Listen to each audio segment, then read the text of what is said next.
The burlap sack over her head couldn't hide the defiance in her stance, as Elias Boone stared at the woman on the auction block. His weathered hands trembling around 10 silver dollars, he had no idea that beneath that rough fabric was a face that would shatter his lonely existence forever. The crowd jeered, calling her damaged goods, but when the auctioneer's hammer fell and Elias led her away, the mountain man who'd sworn off humanity was about to discover that some scars run deeper than skin and some loves burn fiercer than mountain storms. Stay with me, friends, as I tell you this remarkable tale, and let me know in the comments what city you're watching from. I love seeing how far these stories travel. The autumn wind carried the scent of wood smoke and decay through the streets of Cedar Ridge as Elias Boone guided his pack mule between the ramshackle buildings. October had painted the Colorado mountains in shades of gold and crimson, but here in town, everything seemed gray. The weathered planks of the storefronts, the mud-churned streets, even the faces of the townspeople who hurried past without meeting his eyes. Elias preferred it that way. After 3 years living alone in his mountain cabin, human company had become something to endure rather than enjoy. He came to town only when necessity demanded it, when his flour ran low, when he needed gunpowder for the winter hunts, when his trap repairs required materials he couldn't forge himself. Today was such a day, and he planned to conduct his business quickly and return to the solitude that had become his only comfort since Margaret's death. But as he approached Morrison's general store, an unusual commotion drew his attention. A crowd had gathered in the town square, their voices raised in a mixture of excitement and cruelty that made his skin crawl. Against his better judgment, Elias tied his mule to a post and moved closer, his tall frame allowing him to see over the heads of the assembled townspeople. What he saw made his blood run cold. A makeshift platform had been erected in the center of the square, and upon it stood a woman. But this was no ordinary gathering. This was an auction, and the woman was the merchandise.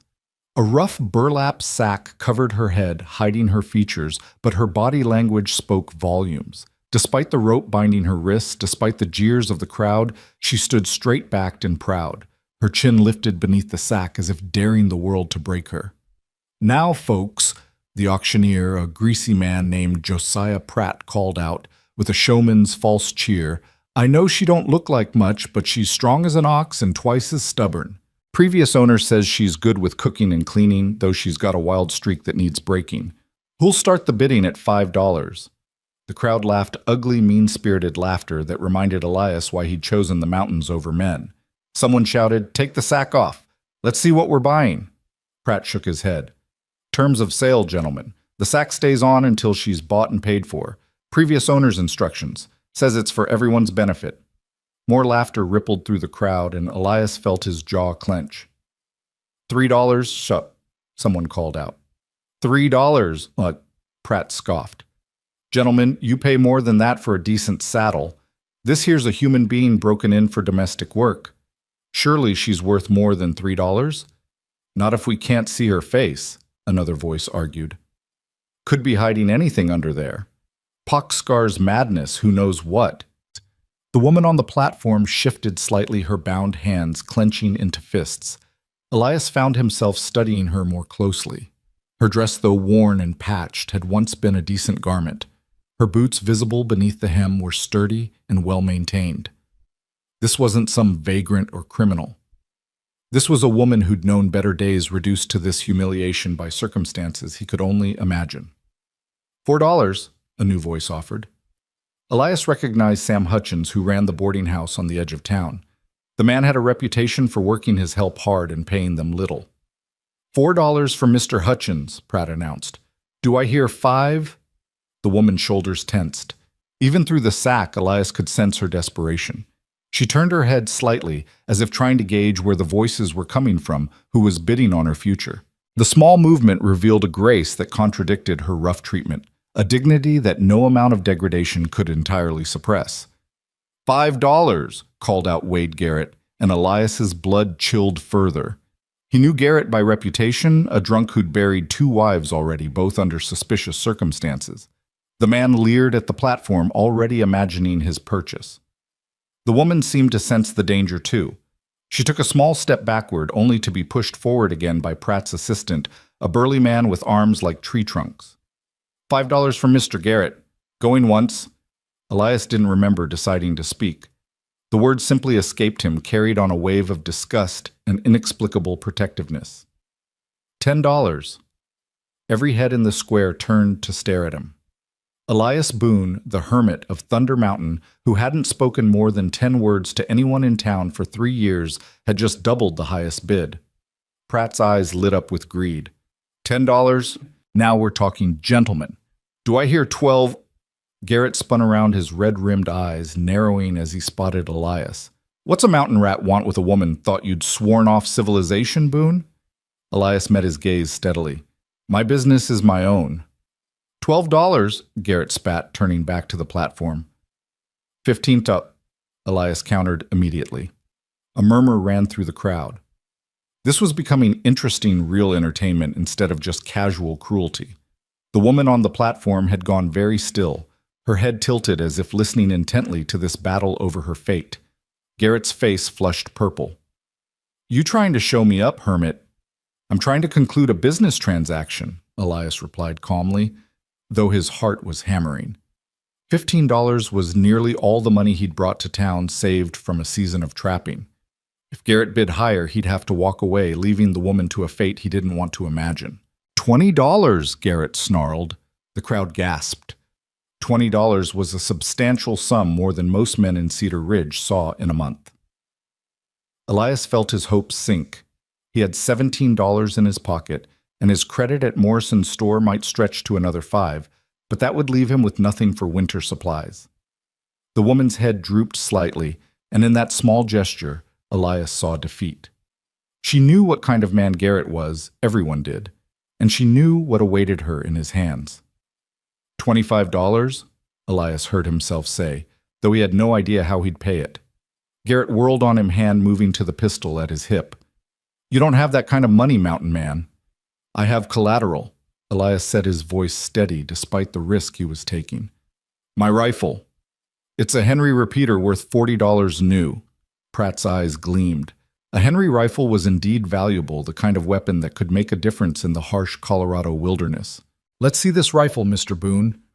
Elias walked to his mule, aware of every eye following him. His hands were steady as he pulled the rifle from its scabbard, though giving it up felt like cutting off a limb. This rifle had saved his life more times than he could count, had put food on his table through 3 harsh winters. But as he walked back to the platform, he caught a glimpse of the woman's posture, straighter, now hope evident in every line of her body, and knew he couldn't walk away. Here, he said, handing the rifle to Pratt for inspection. The auctioneer examined it with the eye of a man who knew weapons. It's genuine, he announced. Well maintained. I'll accept it as collateral. $25 going once. 30, Garrett growled, but there was uncertainty in his voice now. He was pushing beyond what he could easily afford. Elias closed his eyes briefly. He had one more thing of value, one last card to play. $35, he said, and I'll throw in my mule. The crowd erupted in surprised chatter. A man's mule was his lifeline in the mountains, essential for hauling supplies and game. Without it, Elias would have to carry everything on his own back, turning what was now a day's journey to town into a grueling 2-day ordeal.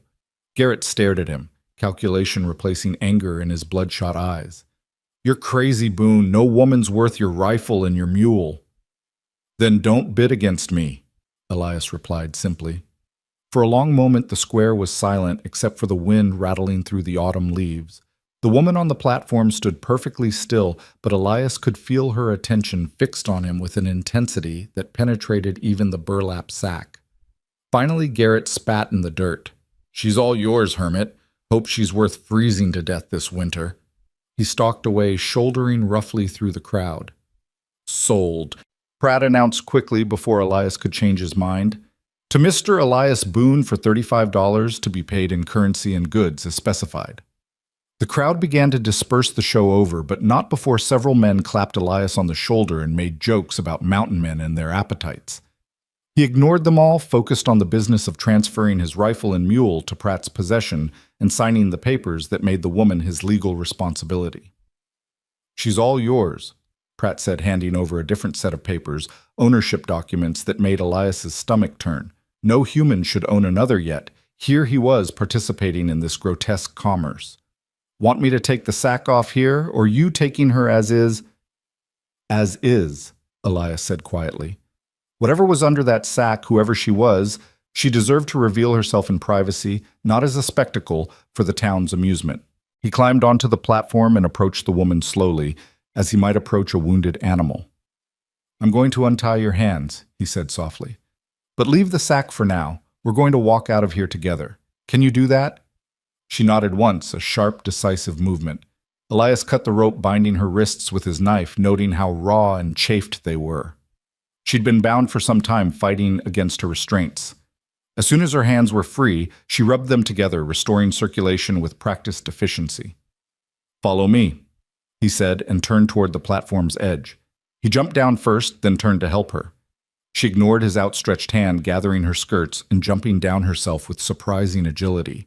Even blinded by the sack, she moved with confidence, suggesting she could see at least a little through the loose weave of the burlap. They walked through the town in silence, Elias acutely aware of the stares and whispers that followed them.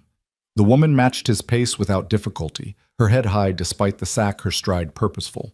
Only once did she stumble when a loose board in the sidewalk caught her foot, and even then she recovered quickly, refusing his steadying hand. The problem of transportation loomed as they reached the edge of town. With his mule now Pratt's property, they faced a long walk to Elias's cabin, 15 miles of rough mountain trail. He'd have to carry what supplies he'd managed to purchase before the auction, and she was hardly dressed for such a journey. We have a long walk ahead, he told her. My cabin's up on Thunder Mountain. It'll take us most of the day, maybe into the evening. She nodded again, that same decisive movement. I can remove the sack now, he offered. We're past the town limits. She shook her head violently, then pointed at the mountain trail ahead, indicating she wanted to wait until they were truly away from any possibility of observers. Elias respected her choice. He shouldered his pack of supplies, meager now, with so much of his money gone, and started up the trail. She followed without complaint, though he could hear her breathing growing labored as they climbed. Her boots, he noticed, though sturdy, were not made for mountain hiking.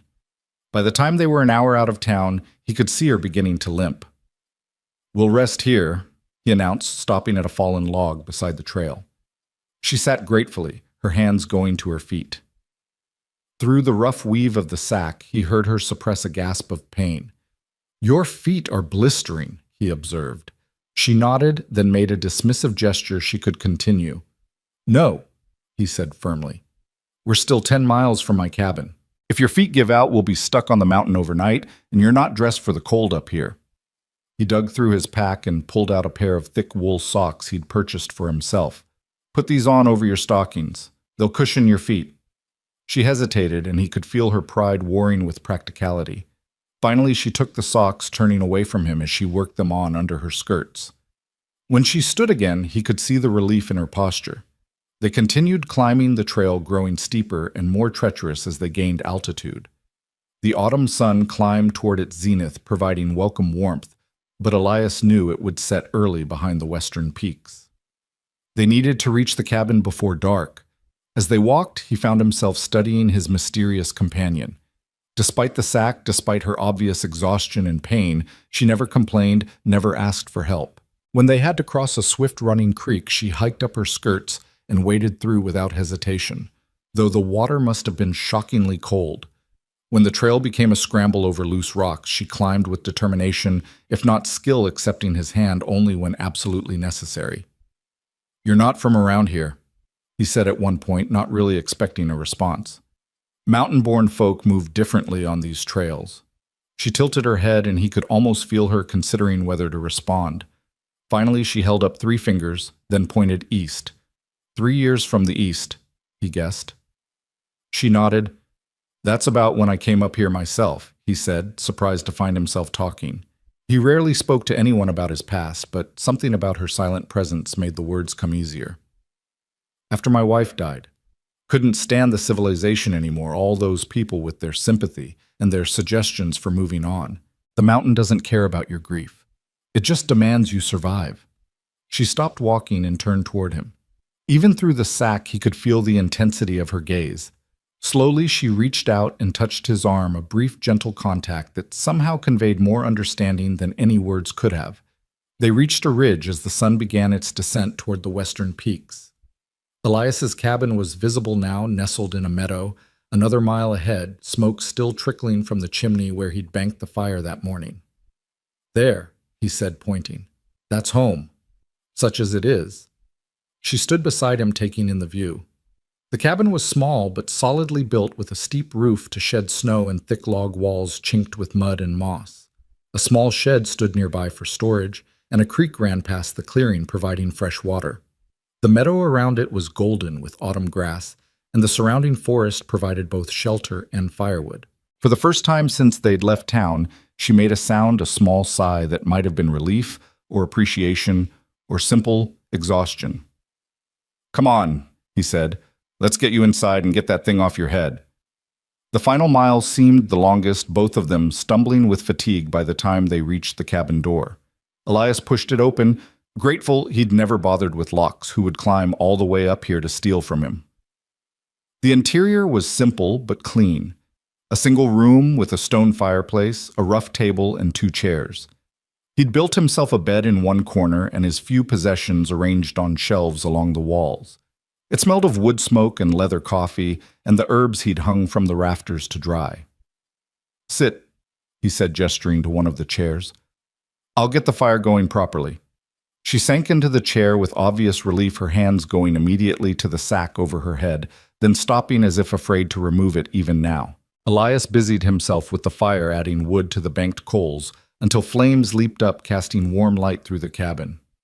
Only then did he turn back to her. "You're safe here," he said quietly. "No one climbs this mountain without good reason, and I'll hear them coming long before they arrive. You can take that off whenever you're ready." Her hands trembled as they rose to the rope tied around her neck, holding the sack in place. She struggled with the knot, her fingers clumsy with exhaustion and possibly fear. "Let me," Elias offered, moving closer slowly. She nodded, dropping her hands to her lap where they clenched and unclenched repeatedly. His fingers were gentle as they worked at the knot which had been tied cruelly tight. When it finally came free, he stepped back, giving her space. "In your own time," he said. She sat for a moment longer, gathering courage, or simply savoring the moment before revelation. Then in one swift movement, she pulled the sack from her head. Elias couldn't suppress his sharp intake of breath. The woman who emerged from the burlap was not conventionally beautiful, but she was striking in a way that made conventional beauty seem insipid. Her face bore the marks of hardship. A scar ran from her left temple to her jaw, pale against her sun-weathered skin. Her nose had been broken at some point and hadn't set quite straight. But it was her eyes that held him, one brown, one green, both blazing with an intensity that spoke of intelligence, determination, and a wildness that no amount of civilization could fully tame. Her hair, dark auburn, shot through with premature strands of silver, had been roughly cut at some point and hung unevenly around her face. As he watched, she ran her fingers through it, trying to restore some order after hours under the sack. "My name is Mara," she said, and her voice was hoarse from disuse, but carried an educated accent that confirmed his suspicion about her origins. "Mara Keene. And I suppose I should thank you, though I'm not entirely sure whether you've saved me or simply postponed my damnation." "Elias Boone," he replied, still struggling to reconcile the fierce creature before him with the broken woman he'd expected to find beneath the sack. "And I suppose that remains to be seen." She laughed, a short, bitter sound that held no real mirth. "Honest. I appreciate that. The man who sold me Garrett Walsh, different from the Garrett bidding today, said I was too honest for my own good, among other things." "Walsh," Elias repeated, recognizing the name. "Owns the Double Bar Ranch down in the valley." "Owned me too for the past 6 months," Mara said, her chin lifting defiantly. "Bought my indenture contract when I came west. Promised decent work and fair treatment. Delivered neither." "Why did he sell you?" Elias asked, though he suspected he knew the answer. A woman who looked like Mara with spirit like hers would have been a challenge to a man like Walsh's authority. "Because I wouldn't break," she said simply. "And because I wouldn't—" She trailed off, her jaw clenching. Let's just say I didn't fulfill all the duties he expected of his female servants. Elias felt anger rise in his chest, hot and familiar. It was the same rage he'd felt watching Margaret waste away from fever while the town doctor refused to climb the mountain in bad weather. The same fury at the casual cruelty of men who saw others as possessions rather than people. He put the sack on you, he said. It wasn't a question. Said no one would buy me if they saw my face first, Mara confirmed. Said I was damaged goods inside and out. The scar, the eyes, he called them witch eyes, and my refusal to submit quietly. He was probably right. The crowd was disgusted enough even without seeing me. You're not damaged, Elias said firmly. She looked at him with those remarkable eyes studying him as if trying to determine whether he was lying or merely naive. You gave up your rifle and your mule for a woman in a sack. Some would say that makes you the damaged one. Some would be right, he admitted, but not about that choice. They sat in silence for a moment, the fire crackling between them. Finally, Mara spoke again. What happens now? I saw the papers change hands. You own my indenture contract. Elias stood and walked to his pack, pulling out the documents Pratt had given him. Without looking at them, he tossed them into the fire. The papers caught immediately, curling into black ash. Mara gasped. Those papers cost you $35? $35 I paid to get you away from that crowd and from men like Garrett and Walsh, Elias said. Not to own you. No one owns you, Mara Keene. You're free to leave whenever you choose. Leave. She looked around the cabin, then out the window at the darkening mountain wilderness. And go where I have no money, no family out here, no references for work. Walsh made sure of that. He spread word that I'm difficult, possibly mad, certainly dangerous. No one in the valley will hire me. Then stay, Elias said simply. I could use help around here and you need shelter and time to figure out your next move. We can work out fair wages once I get back on my feet financially. You just gave away everything of value you owned for a stranger, Mara pointed out. How do you plan to get back on your feet? Trapping season starts soon. I have Trapp's knowledge of the mountain, and now I have help. You may not know mountains yet, but you're strong and clever. I saw that on the trail. You can learn. She considered this, her fingers absently tracing the scar on her face. And if Walsh comes looking for me, he's not the type to let property go easily, papers or no papers. Then he'll find out why I lived through 3 winters up here alone, Elias said quietly. I may have given up my rifle, but I'm far from defenseless. Something in his tone must have convinced her because she relaxed slightly, the tension that had held her rigid since removing the sack finally easing. I should tell you, she said slowly. Walsh was partly right about one thing. I am dangerous in my way. I don't submit easily to authority. I speak my mind when I should stay silent, and I have a temper that's gotten me into trouble more than once. That's how I got this. She touched the scar again. From Walsh. From his foreman when I refused his advances. Walsh said I was lucky it wasn't worse, that I should be grateful he didn't let the man finish what he started. Elias's hands clenched into fists. Where is this foreman now? Dead, Mara said flatly. Kicked in the head by a horse the next week. Strangest thing, that horse had always been gentle as a lamb before. Walsh blamed me, said I'd cursed the animal somehow. That's when he decided to sell me. Despite the grim subject, Elias found himself almost smiling. Remind me not to make you angry around the livestock. I had nothing to do with it, Mara protested, but there was a glint in her mismatched eyes that suggested she wasn't entirely unhappy about the foreman's fate. Of course not, Elias agreed solemnly. Horses are unpredictable creatures. For the first time since removing the sack, Mara truly smiled.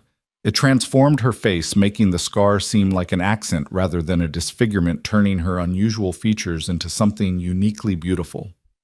You're a strange man, Elias Boone, she said. Most people are afraid of me once they know my history. Most people haven't spent 3 years alone on a mountain talking to themselves in the wind, he replied. I've probably gone a bit strange myself. Then we'll be strange together, she said and extended her hand. Partners. He took her hand, noting the calluses from hard work, the strength in her grip. Partners. As they shook hands, a sound from outside made them both freeze horses. Multiple horses climbing the trail toward the cabin. Mara's face went pale. Walsh. He must have heard about the sale. Elias moved to the window, peering out into the gathering dusk. 3 riders were approaching, and even in the dim light he could make out the bulk of Garrett Walsh in the lead. "Get behind the bed," Elias instructed, pulling his hunting knife from his belt. "Whatever happens, stay hidden." "I'm not hiding while you face them alone," Mara protested. "You're not hiding," he corrected. "You're being strategic. There's an old pistol under the bed wrapped in oilcloth. Get it ready, but don't show yourself unless things go bad." She nodded and moved to the bed, her movements quick and silent. Elias heard her unwrapping the pistol as he opened the cabin door and stepped out onto the small porch. "That's far enough, Walsh," he called when the riders were still 20 yards away. Walsh reined in his horse, his 2 companions flanking him. Elias recognized them as double-bar ranch hands, tough men who wouldn't hesitate to follow their boss's orders, legal or not. "Boone?" Walsh said, his voice carrying the authority of a man used to being obeyed. "Heard you bought something that belongs to me." "Heard wrong," Elias replied calmly. "I bought a woman's freedom. The papers were legal, the sale was public. She doesn't belong to you anymore." "Those papers were for her indenture contract," Walsh argued. "A contract I paid good money for. She still owes me 6 months of service." "Then take it up with Pratt. He ran the auction." Walsh's face darkened. "Don't play games with me, hermit. That woman is dangerous. She's got unnatural ways about her, probably cursed. You don't know what you've brought into your home." "I know exactly what I've done," Elias said. "I've given shelter to someone who needed it. Nothing more, nothing less." "She tell you what she did to my foreman?" "She told me your foreman attacked her and got what he deserved from a horse with more sense than he had." One of Walsh's men snickered, then quickly fell silent at his boss's glare. "I'm willing to be reasonable," Walsh said, shifting tactics. "I'll reimburse you the $35 and take her off your hands. You can even keep your rifle and mule. I'll work that out with Pratt." "Not interested." $50? Walsh offered. "That's $15 profit for a day's trouble." "Not interested," Elias repeated. Walsh's hand moved toward his gun. "I'm trying to be civilized about this Boone, but one way or another that woman is coming with me." "No," said a clear voice from behind Elias. "She's not." Mara stepped out of the cabin, the old pistol held steady in her hands, aimed directly at Walsh. In the dying light, with her unusual eyes gleaming and her scar standing out pale against her skin, she looked like something out of a frontier legend, dangerous and beautiful in equal measure. Walsh's horse shied nervously, and he had to fight to control it. "You," he snarled. "I should have known you'd corrupt anyone fool enough to help you." "The only corruption here is yours, Walsh," Mara said, her voice carrying surprising authority. "Tell them about my sister." Elias saw Walsh stiffen. This was new information, something Mara hadn't mentioned. "I don't know what you're talking about," Walsh said, but his voice had lost some of its certainty. "Eliza," Mara said, and the name came out like a prayer and a curse combined. 15 years old. You bought her contract the same time you bought mine, promised we could work together. Then you sent me to the main house and her to the quarters near the mine. I haven't seen her in 4 months. "She's working off her debt, same as you were supposed to," Walsh said defensively. "She's a child." Mara's voice cracked with emotion. "And you've got her doing dangerous work in those mines, if she's even still alive." "She's alive," Walsh said. "And she'll stay that way as long as you come back quietly." The threat hung in the air like smoke from a fired gun. Elias felt the situation balanced on a knife's edge, ready to tip toward violence at the slightest provocation. "You're threatening to harm a child if Mara doesn't return to your service." Elias said, his voice deadly quiet. "Is that what I'm hearing?" Walsh realized his mistake. Threatening women and children didn't play well even on the frontier where law was sparse. His own men were shifting uncomfortably in their saddles. "I'm saying the girl needs looking after." Walsh backpedaled. "These mountains are dangerous. Accidents happen." "Yes," Elias agreed, taking a step forward. "They do, like your foreman's accident, and like the accident that might befall 3 men who rode onto private property after dark making threats." "You're one man with a knife against 3 armed riders," Walsh pointed out. "One man who knows every rock tree and shadow on this mountain," Elias corrected. One man who's survived 3 winters up here fighting off wolves, bears, and claim jumpers. And I'm not alone. He gestured to Mara, who hadn't wavered in her aim. That old pistol probably doesn't even fire, one of Walsh's men said nervously. Want to bet your life on that? Mara asked sweetly. The standoff stretched taut, each side waiting for the other to make the first move. Finally, Walsh yanked his horse's head around. This isn't over, he warned. The law's on my side. I have legal contracts. Then use them, Elias suggested.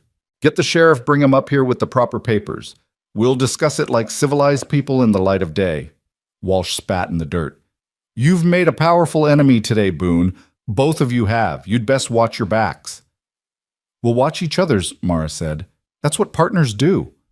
Walsh's face contorted with rage, but he spurred his horse down the trail, his men following hastily. They watched until the riders disappeared into the darkness, then stood in silence for several more minutes, listening to the fading sound of hoofbeats. Only when they were certain the men were gone did Mara lower the pistol. Her hands were shaking now, delayed reaction setting in. Is it true? Elias asked quietly. About your sister. Mara nodded, tears finally spilling over. She's all I have left. Our parents died of fever on the journey west. We sold ourselves into indenture to pay for their burial and to have enough to eat. Walsh promised we'd be together, but he separated us immediately. I tried to find her to get word to her, but he made sure we had no contact. Why didn't you tell me? Because I didn't know if I could trust you yet, she admitted, and because I was afraid if you knew you'd make me go back to save her. We'll get her out, Elias said firmly. I don't know how yet, but we'll find a way. Mara looked at him, those remarkable eyes shimmering with tears and hope. You don't even know me. Why would you risk so much? Elias thought about Margaret, about the life they'd planned that had turned to ash with her death. He thought about 3 years of solitude, of telling himself he preferred the loneliness to the pain of caring again. Because, he said slowly, I've spent 3 years being dead inside. Today, for the first time since I lost my wife, I felt something. When I saw you on that platform, refusing to be broken, despite everything I remembered what it was like to fight for something that mattered. Mara stepped closer, the pistol hanging loose in her hand. Your wife Margaret, you said her name was. Tell me about her. They went back inside and Elias built up the fire while Mara made coffee with the supplies he'd managed to buy before the auction.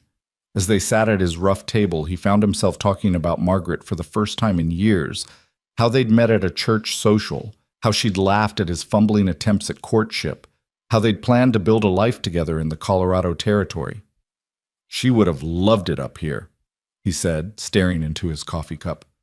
The wildflowers in spring, the clean air, the silence. But she never got to see it, died of fever 2 weeks after we arrived in Cedar Ridge. I'm sorry, Mara said softly. The doctor wouldn't come. Elias continued, the old anger rising. Said it was too dangerous to travel in the storm. But I think he just didn't want to bother for a poor trapper's wife. After she died, I couldn't stand to stay in town, seeing him every day, seeing all the people who'd stood by and done nothing. So I came up here. To hide. To survive, he corrected. It's easier when you only have to worry about yourself. No one to lose, no one to fail. And now, he met her eyes across the table. Now I have a partner, and a sister to rescue. Mara smiled, that transformative expression that made her whole face light up.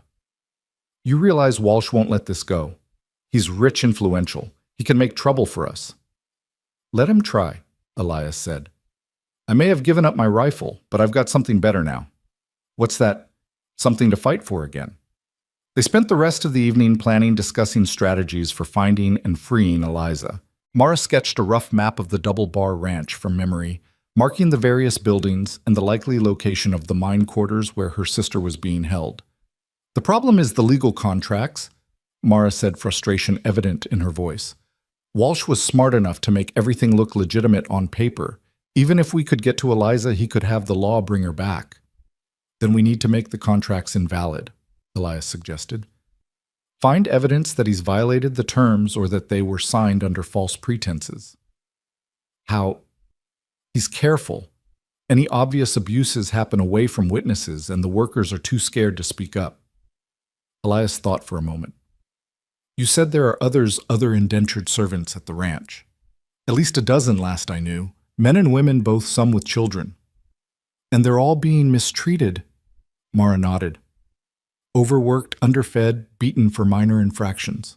The mine work is especially dangerous.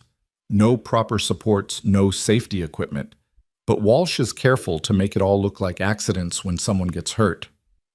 Then we don't just rescue Eliza, Elias said, a plan beginning to form. We expose the whole operation, get evidence of the abuse testimony from the workers, make it impossible for the authorities to ignore. That's ambitious for a hermit and a witch-eyed troublemaker, Mara said, but there was hope in her voice. Good thing we're both too strange to know it's impossible, Elias replied. As the night deepened, they prepared sleeping arrangements. Elias insisted Mara take the bed while he would sleep on a bedroll by the fire. She protested, but he could see exhaustion weighing on her, the events of the day finally catching up. Tomorrow, we start planning in earnest, he said, as she settled onto the bed. We'll need supplies, information, possibly allies. It won't be easy. Nothing worthwhile ever is, Mara replied, her eyes already closing. Elias sat by the fire keeping watch, even though he doubted Walsh would return tonight. As he stared into the flames, he thought about the strange turn his life had taken. This morning he'd been a hermit, heading to town for supplies, content in his solitude. Now he had a partner with mismatched eyes and a dangerous past, a powerful enemy who wouldn't rest until he got what he wanted, and a rescue mission that seemed nearly impossible. And yet for the first time in 3 years he felt truly alive.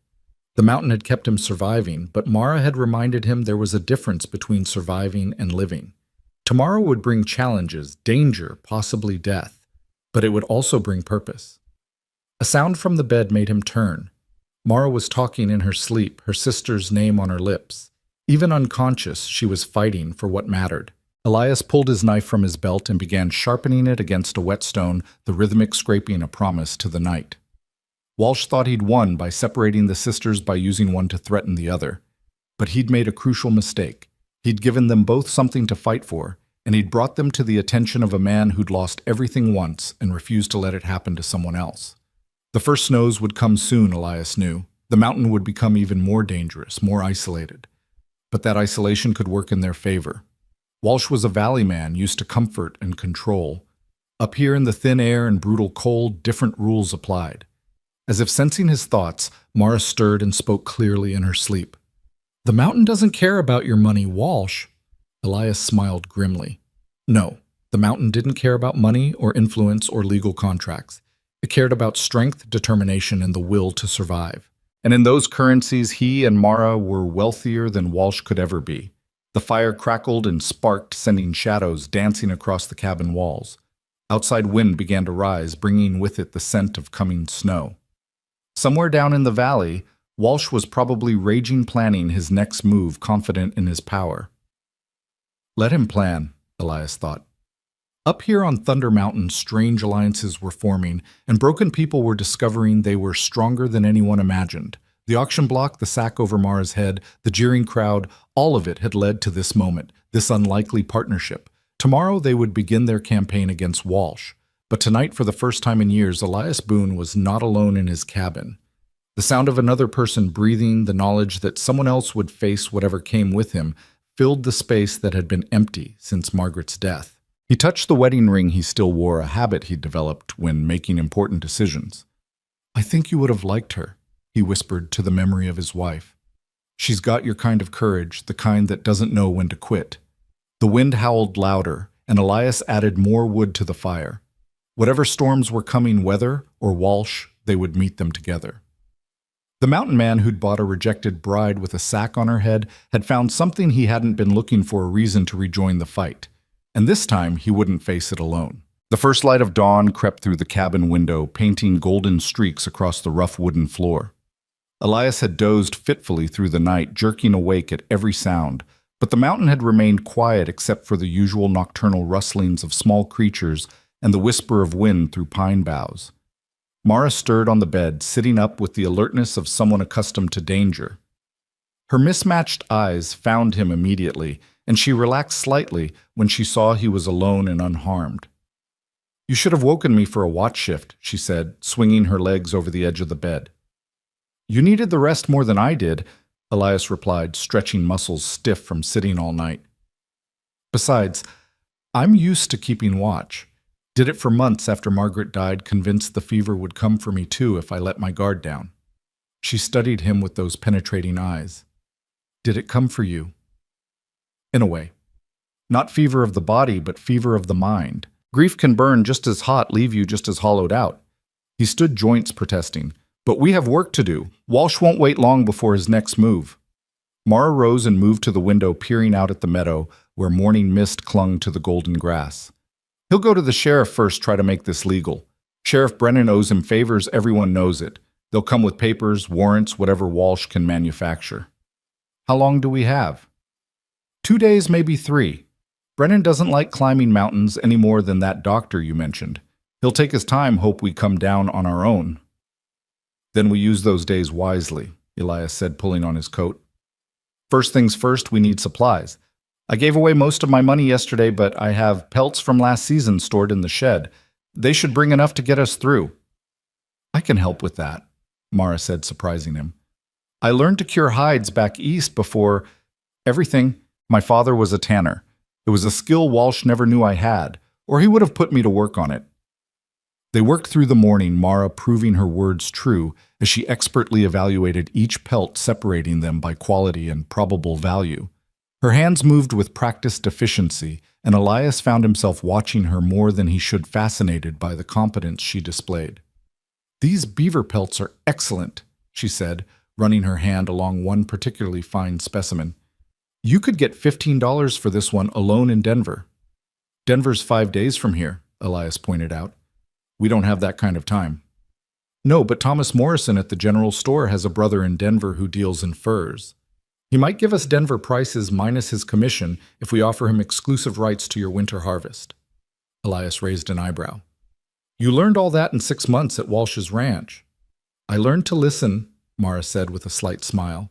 Men talk freely around women they consider broken and harmless. Walsh's business associates would discuss all manner of things while I served their meals, never thinking I might be paying attention. What else did you learn? Her smile faded. That Walsh is in debt. The ranch looks prosperous, but he's leveraged to the hilt. The mine isn't producing what he promised his investors, and he's been cutting corners on safety to try to increase yield.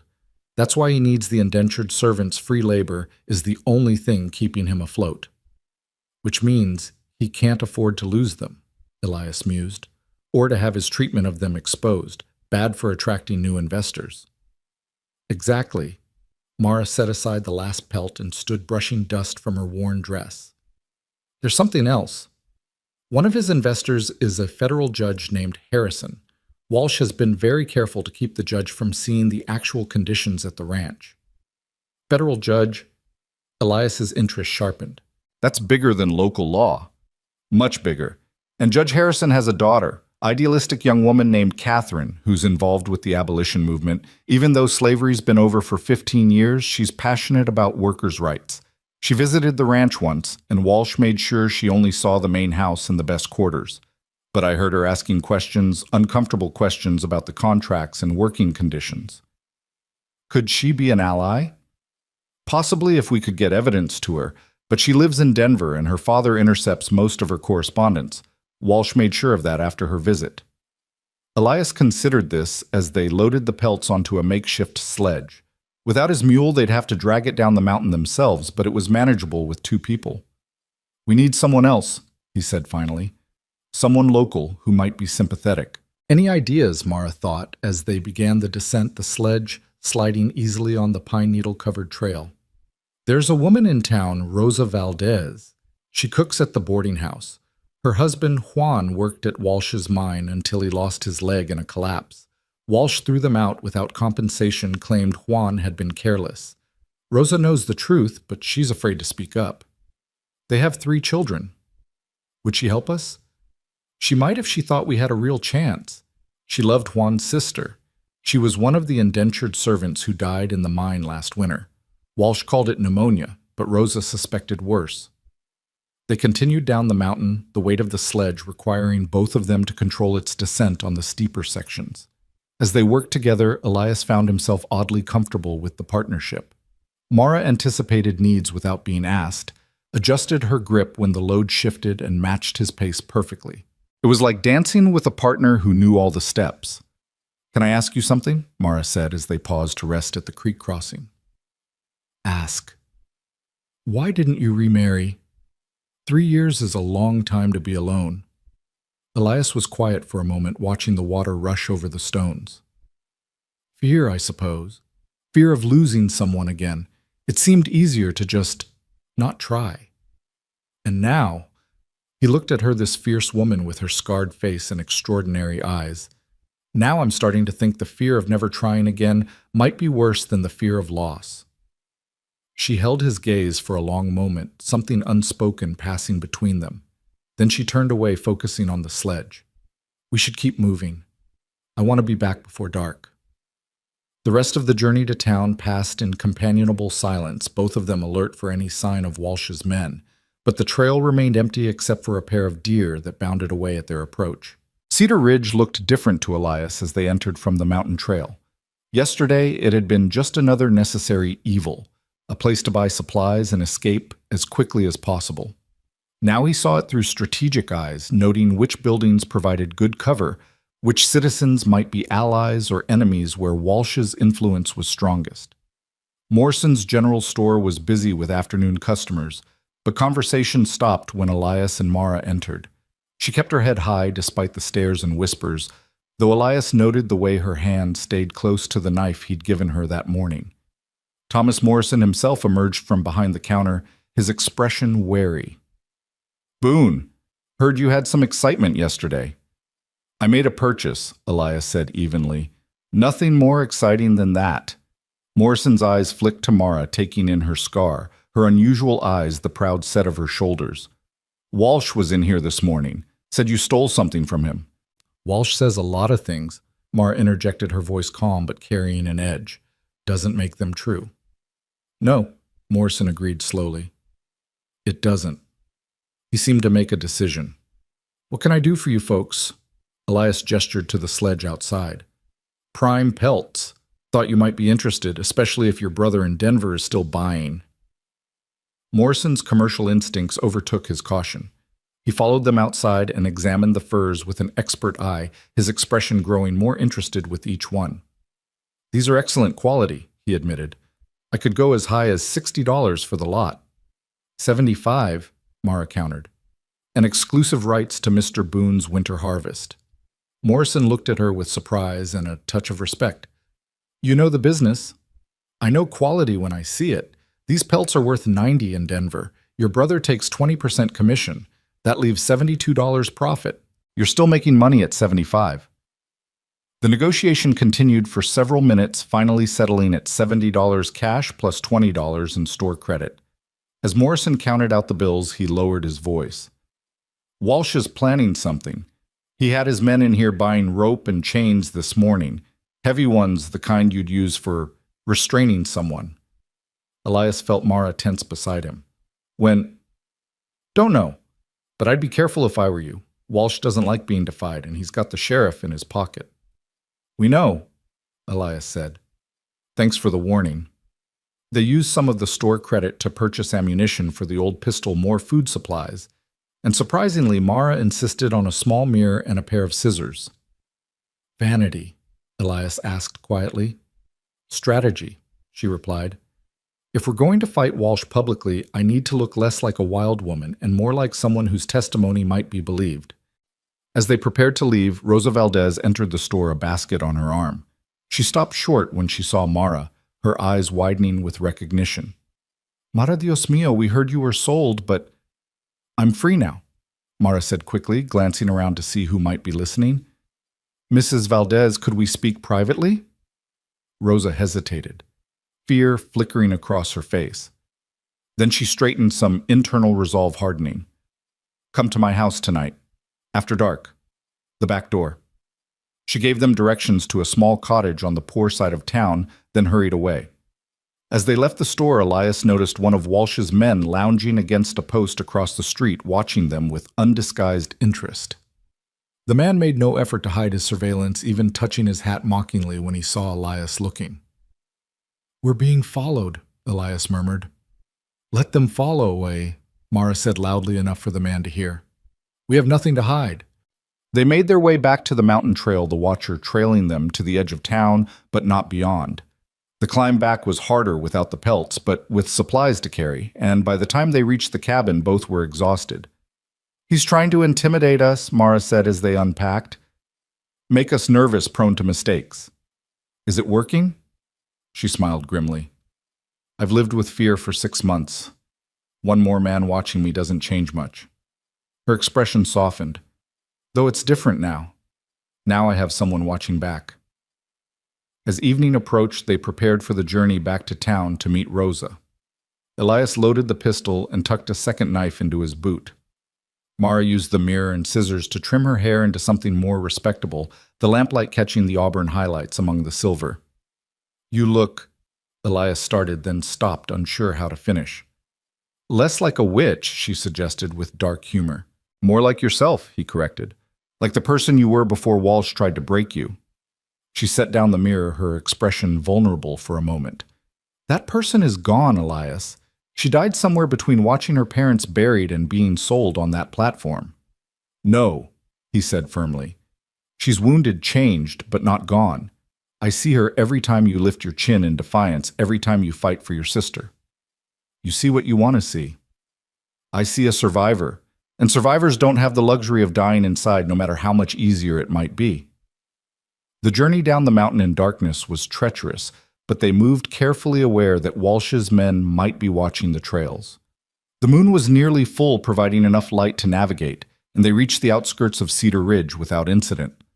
Rosa's cottage was small but neat light, glowing warmly through curtained windows. They circled to the back, and Mara knocked softly. The door opened immediately, as if Rosa had been waiting. Come in quickly, she whispered, ushering them into a kitchen that smelled of beans and fresh tortillas. Juan Valdez sat at the table, his crutches leaning against the wall. Where his left leg should have been, his trouser leg was pinned up. His face was weathered but kind, and he stood awkwardly as they entered, balancing on his remaining leg. Please sit, Elias said. We're grateful you're willing to see us. Mara was kind to my sister, Juan said simply. When the others ignored her struggles, Mara shared her food, tried to protect her. We don't forget kindness. Tell us about your sister, Mara said gently. Walsh claimed it was pneumonia. Juan's face darkened. Pneumonia doesn't leave bruises around someone's throat. She tried to run, you see. The conditions in the mine quarters, they were killing her slowly. No heat in winter, barely any food, working 15-hour days in those unsafe tunnels. She tried to escape, and Walsh's foreman caught her. The same foreman who attacked me, Mara said. It wasn't a question. See, Brett Cooper. Evil man. When he died, some said it was justice. But your sister died first, Elias prompted. 2 weeks before.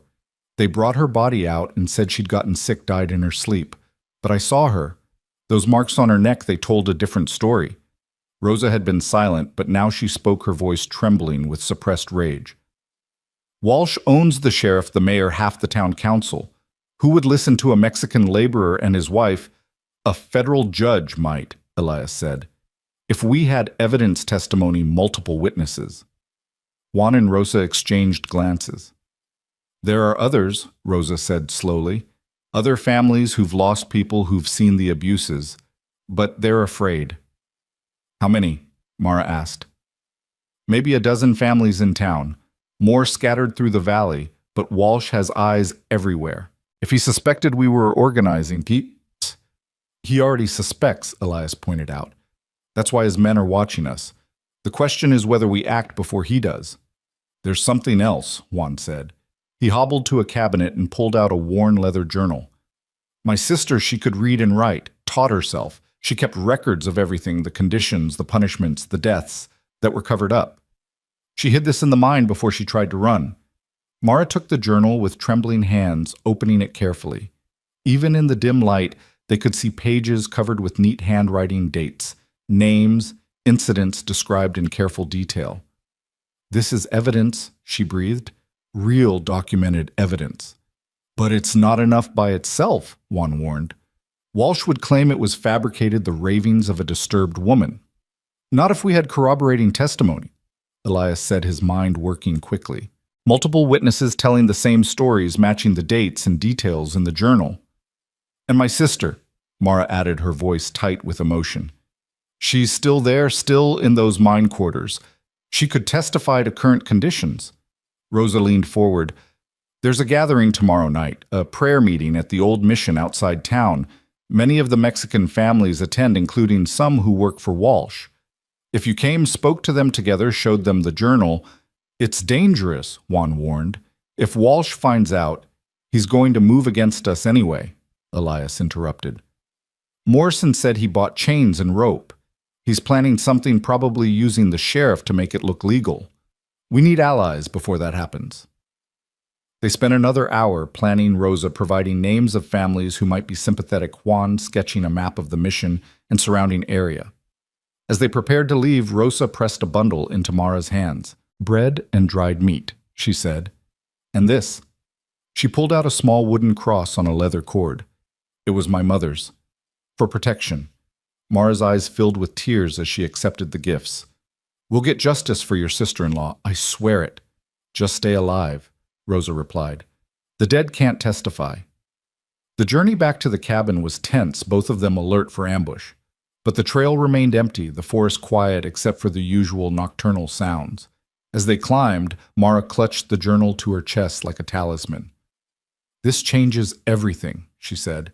With this, we might actually have a chance. We need to be smart about it, Elias cautioned. Walsh has resources we don't.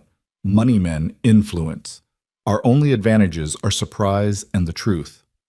And each other, Mara added softly. Back at the cabin, they lit only a single candle, aware that Walsh's men might be watching even here.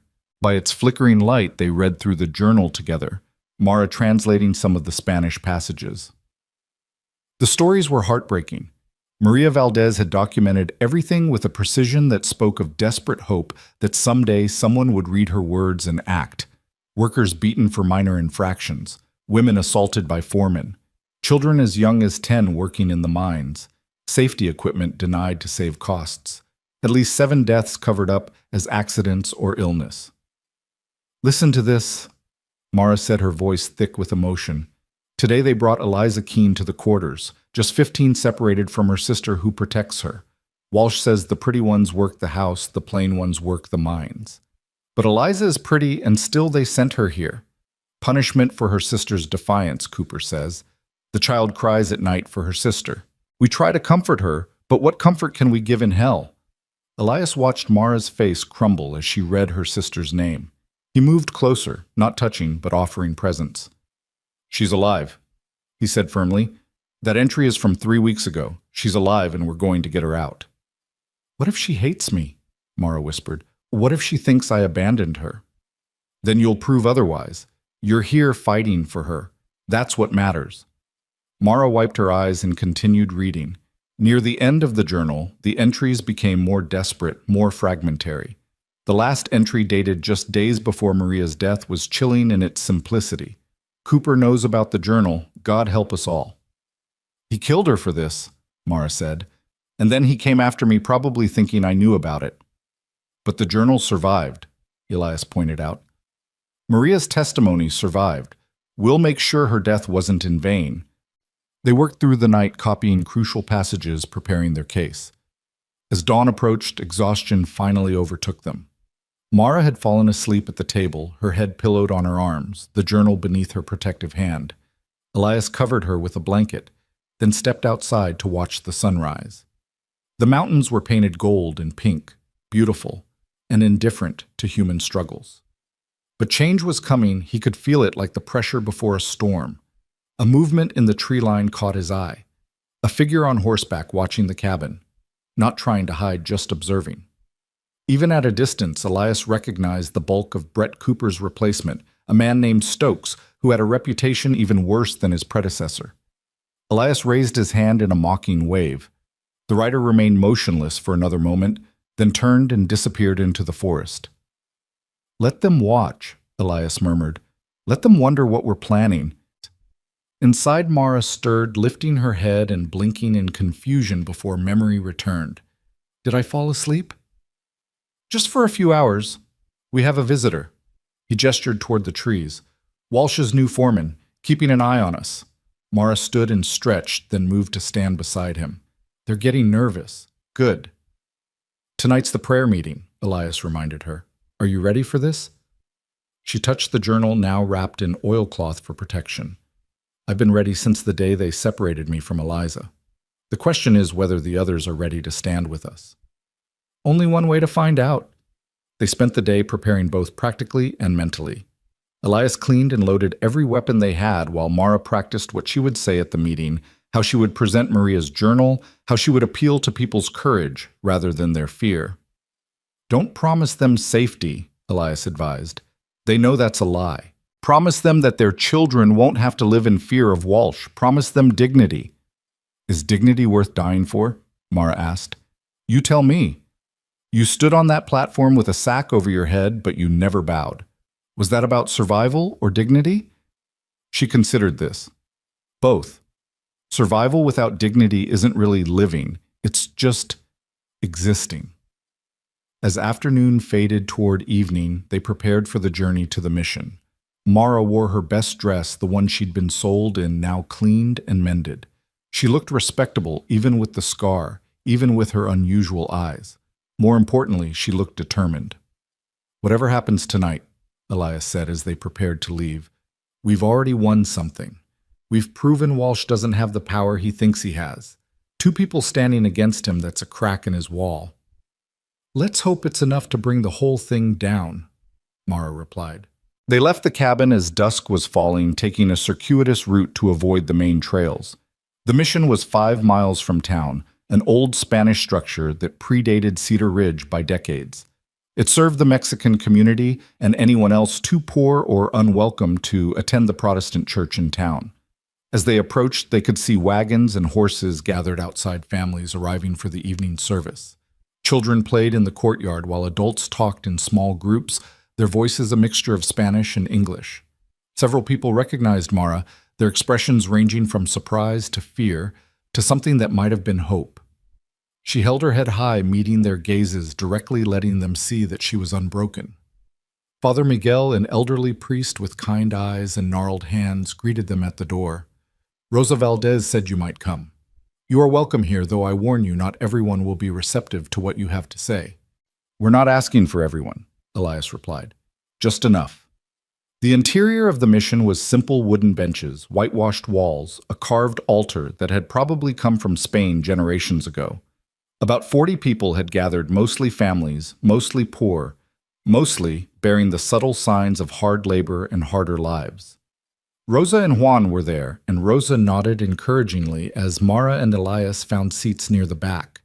The service was conducted in a mixture of Latin and Spanish, with Father Miguel's voice rising and falling in ancient rhythms.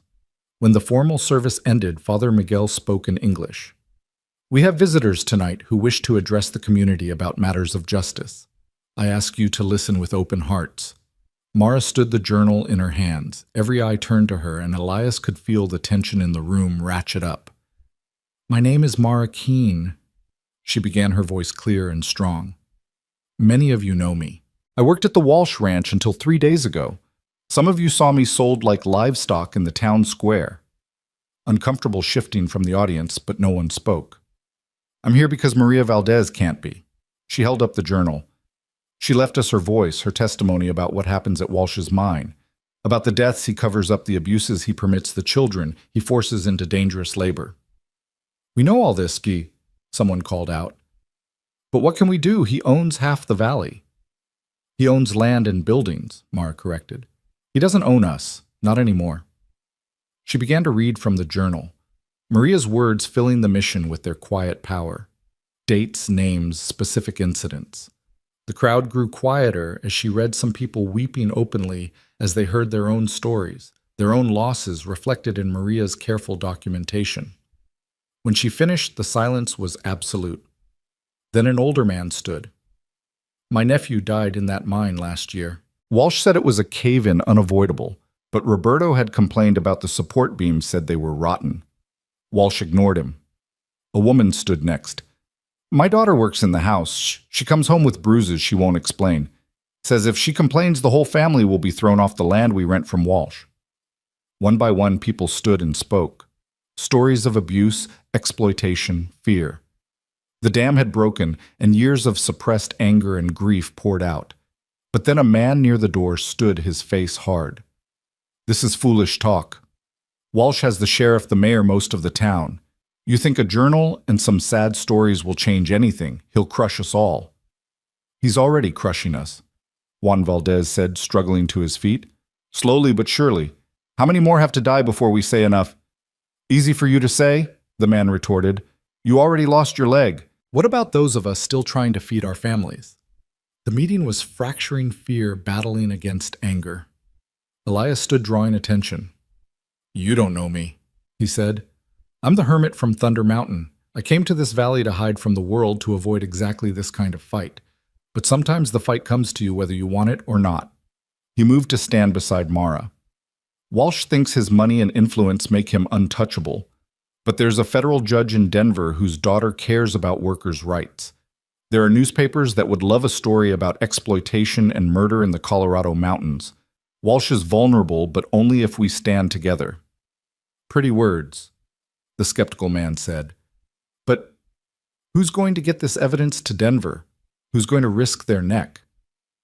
I am, Mara said. And before you say I have nothing to lose, remember my 15-year-old sister is still in those mine quarters. Every day I fight Walsh, I risk her life. But I'm more afraid of what happens if we don't fight. Father Miguel raised his hand for silence. This is a decision each family must make for themselves. But I will say this: evil flourishes when good people do nothing. And what is happening at the Walsh Ranch is evil. The meeting broke up with no clear resolution, people arguing in small groups, some fearful, some angry, some determined. But as Mara and Elias prepared to leave, Rosa approached with 5 other women. We'll testify, one said. Our husbands are afraid, but we've lost too much to be afraid anymore. 6 witnesses, another man said, joining them. 7 counting me. It's not everyone, but it's a start. They exchanged names, made plans to meet again to coordinate their testimony. As they talked, Elias noticed the skeptical man from earlier slip out of the mission. His instincts prickled. We need to go, he told Mara quietly. Now. She didn't question him, quickly finishing her conversation and following him out. They had barely reached the tree line when they heard horses approaching fast from the direction of town. Walsh's men, Elias said, pulling Mara into the deeper shadows. Someone informed. Through the trees, they watched a dozen riders surround the mission. Sheriff Brennan was in the lead with several of Walsh's ranch hands behind him. They burst into the mission, and soon shouts and screams echoed from within. We have to help them, Mara said, starting forward. Elias held her back. We can't. Not against those numbers. We'd just be arrested too, and then no one could speak for them. They watched in helpless fury as several men were dragged out, including Juan Valdez, who couldn't walk fast enough on his crutches and was roughly thrown to the ground. Rosa ran to him only to be backhanded by one of Walsh's men. Charges of sedition and conspiracy, Sheriff Brennan announced loudly. These people were plotting violence against a lawful landowner. Father Miguel emerged, his face thunderous. This is a house of God. You have no authority here. I have all the authority I need, Brennan replied, waving a paper. Judge's warrant. Seems there's been talk of uprising threats against Mr. Walsh's property and person. Lies, Father Miguel said firmly. We'll let the court decide that, after a proper investigation. Might take weeks. Brennan's smile was cold. Plenty of time for people to reconsider their positions. The arrested men were loaded onto a wagon, their families weeping and pleading. Mara trembled with rage beside Elias, her fingers white-knuckled around the journal. This is my fault, she whispered. I brought this on them. No, Elias said firmly. Walsh brought this on them. You just gave them the courage to speak. That's why he's reacting so strongly. He's afraid. They waited until the riders were gone, then crept back to the mission. Those who remained were terrified, some already packing to flee. Father Miguel was trying to maintain calm, but even he looked shaken. They knew exactly who to arrest, he said when he saw Mara and Elias. The ones who spoke up, who showed support. Someone here informed. It doesn't matter now, says Elias said. What matters is what we do next. What can we do? One woman wailed. They have our men. We get them out, Mara said, her voice hard as iron. And we get evidence to that federal judge. Tonight proved Walsh is desperate. Desperate men make mistakes. You're talking about war, Father Miguel said quietly. No, Elias corrected. Walsh declared war when he killed Maria Valdez, when he enslaved children, when he arrested innocent men for speaking truth. We're talking about justice. As they made their way back to the mountain, Mara was silent, the weight of the evening's events pressing down on her. 7 men arrested families terrorized their small coalition shattered before it could properly form. But as they climbed the familiar trail, Elias noticed something different about her silence. It wasn't defeat, it was calculation. You're planning something, he observed. Walsh made a mistake tonight, she said. He showed his hand too clearly. Arresting men at a prayer meeting on false charges with no real evidence that won't play well in federal court. If we can get it to federal court. She stopped and turned to him, her mismatched eyes gleaming in the moonlight. We will. But first we're going to give Walsh something else to worry about. What do you mean? My sister. We're going to get her out. Tomorrow night, while Walsh is busy gloating over tonight's arrests. Elias studied her face, seeing the determination etched in every line. That's dangerous. Maybe impossible. 3 days ago, buying a woman with a sack on her head was impossible too, she reminded him. But you did it anyway. That was different. No, it wasn't. You saw something wrong and acted even though it cost you everything. Now I'm asking you to help me do the same. They stood there on the mountain trail, the weight of decision between them. Below Cedar Ridge slept unaware that war had indeed been declared. Above their cabin waited no longer a refuge but a command post for an unlikely rebellion. All right, Elias said finally. We get your sister, but we do it smart. No heroics, no unnecessary risks. Mara smiled, that fierce expression that transformed her scarred face into something magnificent. Agreed, we'll be smart. She paused. Right after we're brave. The moon was already high when they reached the cabin, its silver light making the frost on the meadow grass sparkle like scattered diamonds. Neither spoke as they entered, both consumed with plans for tomorrow night's rescue attempt. Elias immediately went to his maps, spreading them across the table, while Mara lit every candle they had, needing the light to study the ranch layout she'd sketched from memory. The mine quarters are here, she said, pointing to a cluster of buildings she'd drawn near the eastern edge of Walsh's property. About a quarter mile from the main house separated by this ridge. That's our advantage, the ridge blocks sound and sight lines. Guards? 2, usually sometimes 3. They patrol, but they're lazy about it. Why guard people who have nowhere to run? Her finger traced a line through the rougher terrain. This dry creek bed runs close to the quarters. If we approach from the north, we can use it for cover most of the way. Elias studied the sketch, his mind already calculating distances, timing, potential problems. How many workers in the quarters? 20, maybe 25. Men in one building, women and children in another. Her voice caught slightly. Eliza will be with the women. That many people, we can't get them all out, not without being noticed. I know, Mara said quietly.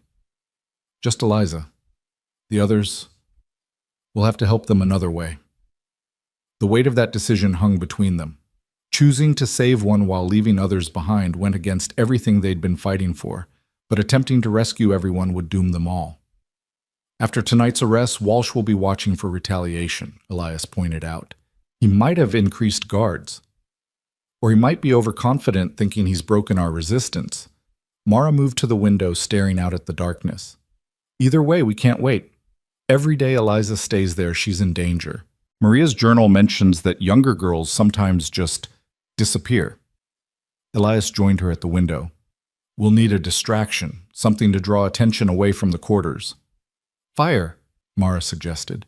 Set one of the outer buildings ablaze. Too dangerous. Fire spreads fast out here, could kill innocents. He thought for a moment. What about the horses? Walsh prizes his bloodstock above almost everything. If something spooked them, got them running, every hand on the ranch would rush to round them up. Mara finished understanding, lighting her eyes. It could work, but how do we spook them without being there? Elias smiled grimly. Mountain tricks. I've had to scare off claim jumpers before. A few small explosive charges, nothing deadly but loud enough to panic horses. Set them with long fuses, we could be at the quarters when they go off. They worked through the night, refining their plan, discussing contingencies, preparing equipment.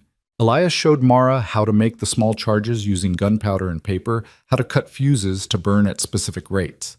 She learned quickly, her hands steady despite the dangerous work. As dawn approached, exhaustion finally forced them to rest. But sleep wouldn't come for either of them, the weight of what they were about to attempt keeping them wakeful. "Tell me about Eliza," Elias said into the darkness. He'd given Mara the bed again while he lay on his bedroll by the dying fire. "She's everything I'm not," Mara replied softly. "Gentle trusting sees the good in everyone. Our parents used to say she got all the sweetness and I got all the stubbornness." A pause. "She has nightmares. Ever since we were children, I would hold her, sing to her until she calmed. I haven't been there for her nightmares in 6 months. You'll be there tomorrow night. If we succeed, if she's still herself." Elias understood what she couldn't say. 6 months in those quarters could break anyone, especially a gentle 15-year-old girl. They might rescue Eliza's body only to find her spirit already destroyed.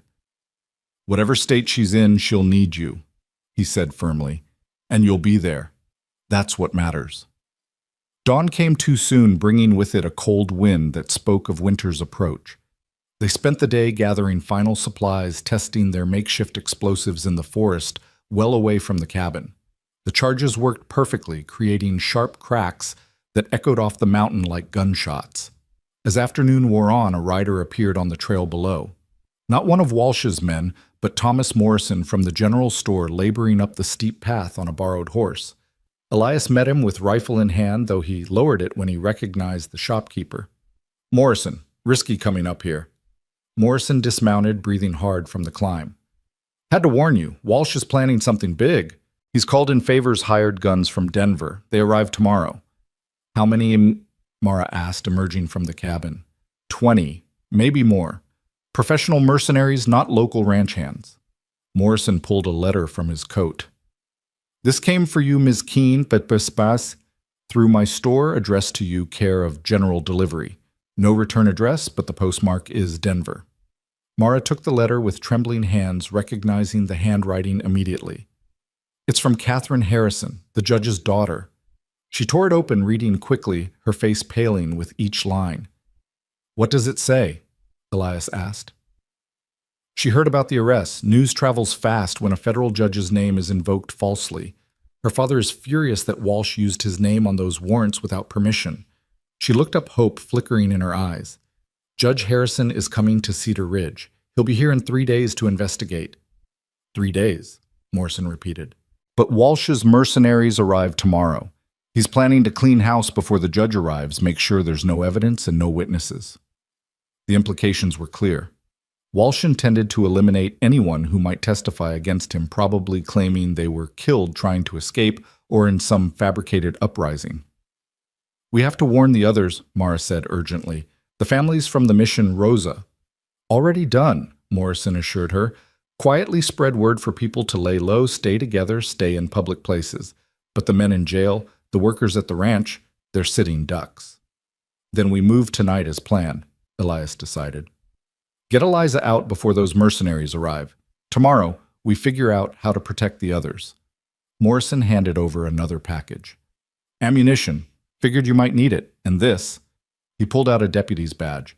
"It's real. Sheriff Brennan lost it in a poker game years ago. I've had it in my store ever since. Might come in handy if you need to look official." "Why are you helping us?" Mara asked. "Walsh could destroy your business." Morrison was quiet for a moment. "My daughter would have been about Eliza's age. Died of scarlet fever 5 years ago. When I heard about that girl in the mine quarters crying for her sister," he cleared his throat. "Some things matter more than business." After Morrison left, they made final preparations. Elias cleaned and loaded every weapon they had while Mara dressed in dark clothes suitable for night work. She'd found an old pair of his trousers and cut them down to fit tucked into her boots. With her hair pulled back and her face shadowed by a wide-brimmed hat, she looked dangerous and capable. "You sure you want to do this?"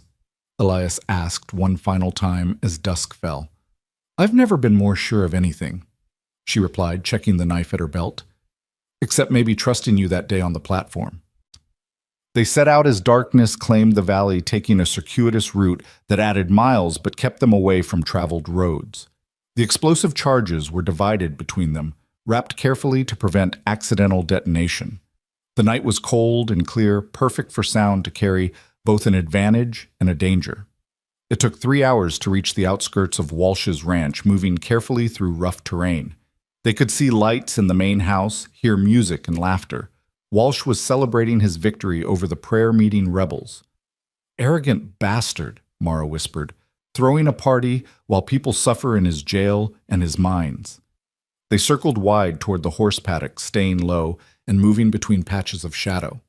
The bloodstock Walsh prized so highly were in a large corral near the main barn, 24 magnificent animals worth more than most people would see in a lifetime. Elias set the charges carefully around the corral's perimeter, hiding them in brush and against fence posts. The fuses were cut to different lengths. Some would blow in 30 minutes. Others in 35, creating a rolling series of explosions that would send the horses into prolonged panic. Remember, he whispered to Mara, once these go off, we have maybe 10 minutes before someone thinks to check the quarters. We get in, find Eliza, get out. No heroics. She nodded, though he could see the struggle in her eyes. Leaving the others behind went against every instinct she had. They made their way toward the mine quarters using the dry creek bed as Mara had suggested. The buildings looked even more dismal up close, unpainted wood structures that seemed to huddle against the cold windows covered with burlap instead of glass. A small fire burned in a barrel between the buildings, providing the only light. 2 guards were visible, but as Mara had predicted, they were relaxed, sharing a bottle of whiskey by the fire. Why guard people who had nowhere to run and no hope of rescue? They waited, counting down minutes. Then the first charge exploded. The crack echoed across the valley like thunder. Horses screamed, and almost immediately shouts erupted from the main house. The guards by the quarters jumped up, looking toward the corrals. The second charge went off, then the third. The night filled with the sound of panicked horses and shouting men. Go check that out, one guard told the other. I'll watch here. Elias cursed silently. They'd hoped both guards would respond to the emergency. As the second guard ran toward the chaos, Elias made a quick decision. He emerged from the shadows behind the remaining guard, bringing his rifle butt down hard on the man's head. The guard crumpled without a sound. Quickly, he urged Mara. She was already at the door to the women's quarters, using her knife to pry at the padlock. It came free with a snap of metal, and she pushed inside. The interior was worse than Elias had imagined. 20 women and girls crammed into a space meant for half that number, sleeping on bare floor with only thin blankets against the cold. The air reeked of unwashed bodies and despair. Eliza, Mara called softly. Eliza, it's me. Faces turned toward them, eyes reflecting the faint light from outside.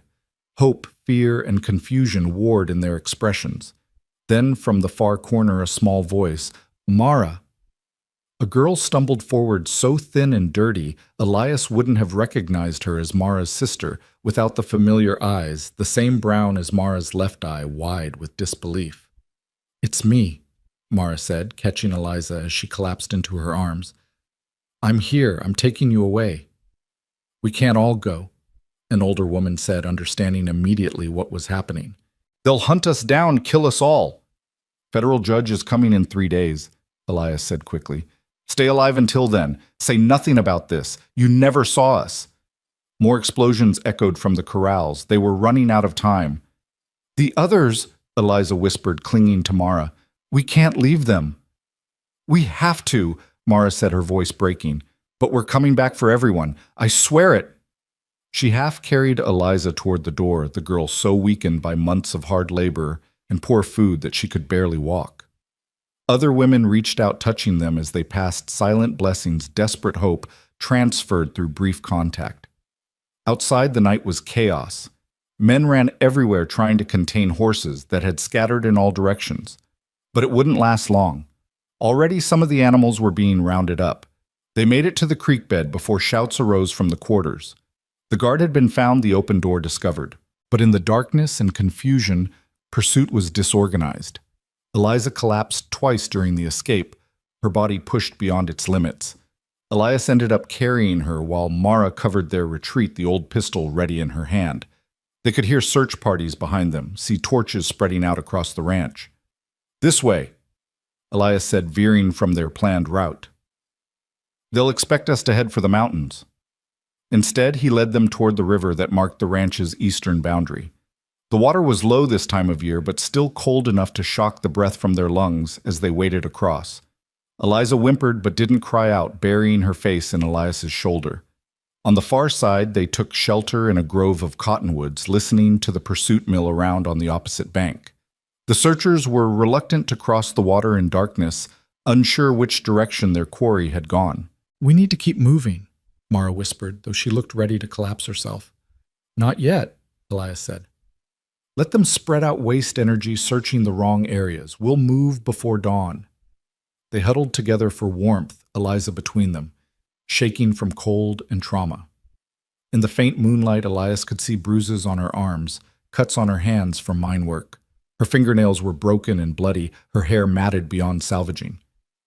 "I thought you forgot about me," Eliza whispered to Mara. "They said you were sold, that you didn't want me anymore."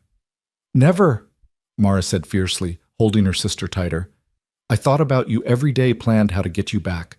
I'm so sorry it took this long." "The others helped me," Eliza said. "Maria especially, before she died. She said you were strong, that you'd find a way." "Maria Valdez." Eliza nodded. "She protected the younger girls, shared her food even when there wasn't enough. They killed her for it, for being kind." Mara and Elias exchanged glances over Eliza's head, another crime to add to Walsh's account. As the search parties moved further away, they began their careful journey back to the mountain. Elias carried Eliza most of the way, her weight negligible compared to the loads he was used to hauling. Mara walked beside them, alert for any sign of pursuit, but the night remained quiet except for distant shouts from the ranch. Dawn was breaking as they finally reached the cabin, all three of them exhausted beyond measure. Elias set Eliza gently on the bed while Mara immediately began heating water for washing and tending wounds. In the growing light, Eliza's condition was even more shocking. Months of malnutrition had left her skeletal, her skin stretched tight over prominent bones. Infected cuts covered her hands and arms. Her feet were so damaged from inadequate shoes that several toenails were missing. "My God." Mara breathed, tears running down her face as she began cleaning her sister's wounds. "What did they do to you?"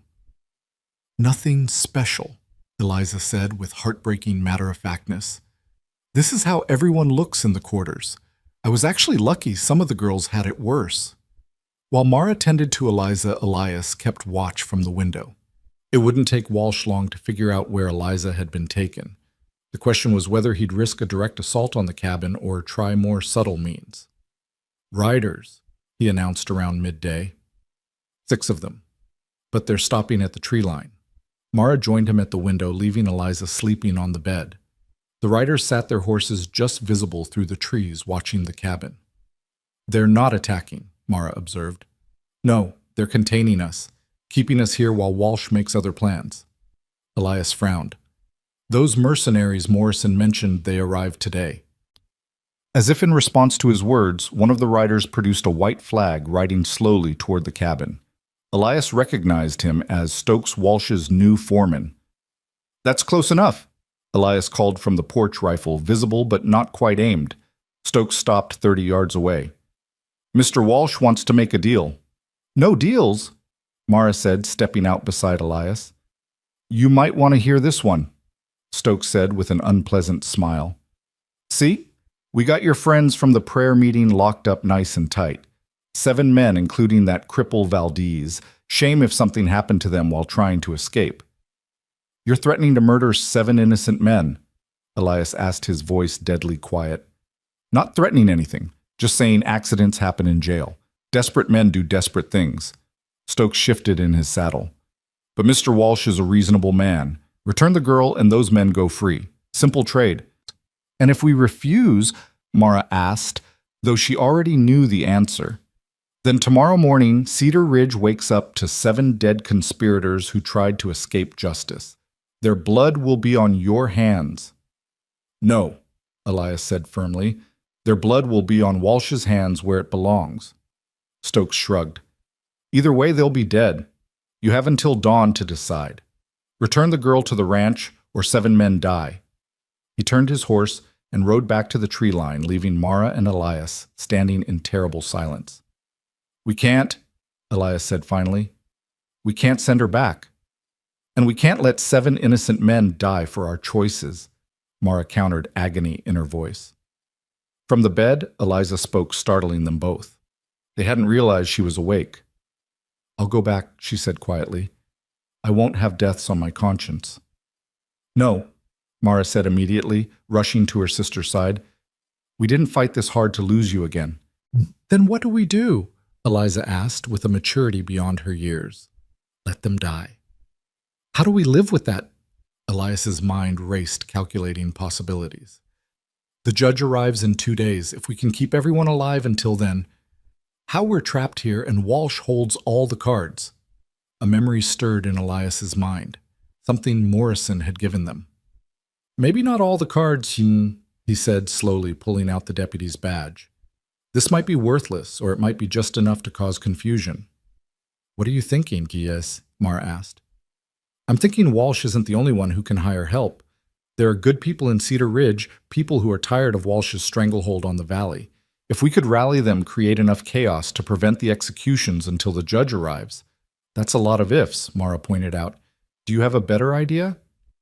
She was quiet for a moment, then shook her head. But we can't both go. Someone needs to stay with Eliza. I'll go, Elias said. No, it has to be me. She held up a hand to stop his protest. You're the mountain man, the hermit. People respect you, but they don't trust you. I'm the woman from the auction block, the one who stood up to Walsh. Like it or not, I've become a symbol. If anyone can rally the town, it's me. Elias wanted to argue, but he knew she was right. Those men in the trees won't let you pass. Not openly, but there are other ways down the mountain, paths even you don't know. She gave him a small smile. I didn't spend 6 months at Walsh's ranch without learning the terrain. It's too dangerous, Eliza protested weakly. Everything we do now is dangerous, Mara replied. But doing nothing is death. She prepared quickly, changing into her darkest clothes, taking the pistol and extra ammunition. As night fell, she hugged Eliza tightly, whispered something in her ear that made the girl nod solemnly. If I don't come back, she began, turning to Elias. You will, he interrupted. You have to. Your sister needs you. Take care of her, Mara said simply. Then impulsively she reached up and kissed his cheek. Thank you for everything. Before he could respond, she slipped out the back door and vanished into the darkness. Elias watched from the window, but even knowing she was out there, he couldn't spot her movement. The watchers in the trees remained focused on the front of the cabin, unaware that their quarry was slipping past them like a ghost. Hours passed with agonizing slowness. Eliza drifted in and out of sleep, sometimes calling for Mara, sometimes whimpering from nightmares. Elias tended the fire and kept watch, wondering what was happening in town, whether Mara had made it safely. Near midnight, he saw movement in the trees. The watchers were changing shifts, but there was something else, an agitation in their movements, urgent whispers he couldn't quite hear. Something had happened in town. Dawn was still hours away when the first flames appeared in the valley. Not the ranch, the jail. The building was on fire. Orange light visible even from the mountain. Elias's heart raced. What had Mara done? More fires sprouted, small ones scattered through the town. Not enough to threaten lives, but enough to create chaos. Every able-bodied person would be fighting the flames, including Walsh's men. Clever, Elias murmured, understanding her strategy. Can't execute prisoners who've already escaped during a fire. The watchers in the trees were clearly torn, some riding toward town while others remained. Their containment was breaking down. Then, through the pre-dawn darkness, Elias heard something that made his blood sing voices. Many voices moving up the mountain trail. Not trying to be stealthy, but making their presence known. As the first light of dawn touched the peaks, a crowd emerged from the forest. Townspeople, dozens of them led by Mara, who walked with Father Miguel on one side and Thomas Morrison on the other. Behind them came Rosa Valdez supporting her limping husband, the other families from the prayer meeting, and surprisingly several prominent citizens, including the banker and the newspaper editor. The remaining watchers took one look at the crowd and fled, recognizing that the tide had turned. Mara broke from the group and ran to the cabin, bursting through the door, with triumph blazing in her eyes. "The prisoners are safe," she announced breathlessly, "hidden in the church with Father Miguel's protection. And that's not all the newspaper editor telegraphed Denver last night. The story will be in tomorrow's paper front page. Walsh's kingdom is crumbling." "How?" Elias asked, amazed. "People were ready. They just needed someone to light the match." She moved to the bed where Eliza was struggling to sit up. "And when they heard about you, little sister, about all the children in those quarters, even Walsh's supporters couldn't stomach it." Outside, the crowd was growing as more people arrived from town. Someone had brought a wagon to transport Eliza safely. Others carried food, blankets, medical supplies. "The judge will be here tomorrow," Morrison called out. "Walsh is barricaded in his ranch with his mercenaries, but he's finished. Too many witnesses, too much evidence." But even as they celebrated this victory, Elias noticed Mara's expression remained troubled. "What is it?" he asked quietly. "The other workers at the ranch. They're still trapped there.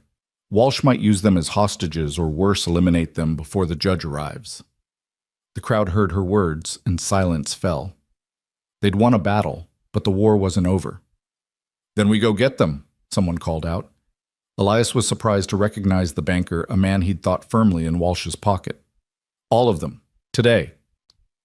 "That's suicide," another voice protested. "Walsh has professional guns now." "And we have numbers," Rosa Valdez said firmly. "And more importantly, we have right on our side." Father Miguel raised his hand for silence. "Violence begets violence. We must find another way." "What if we don't have to fight?" Elias said slowly, an idea forming. "What if we make it impossible for Walsh to fight?" All eyes turned to him.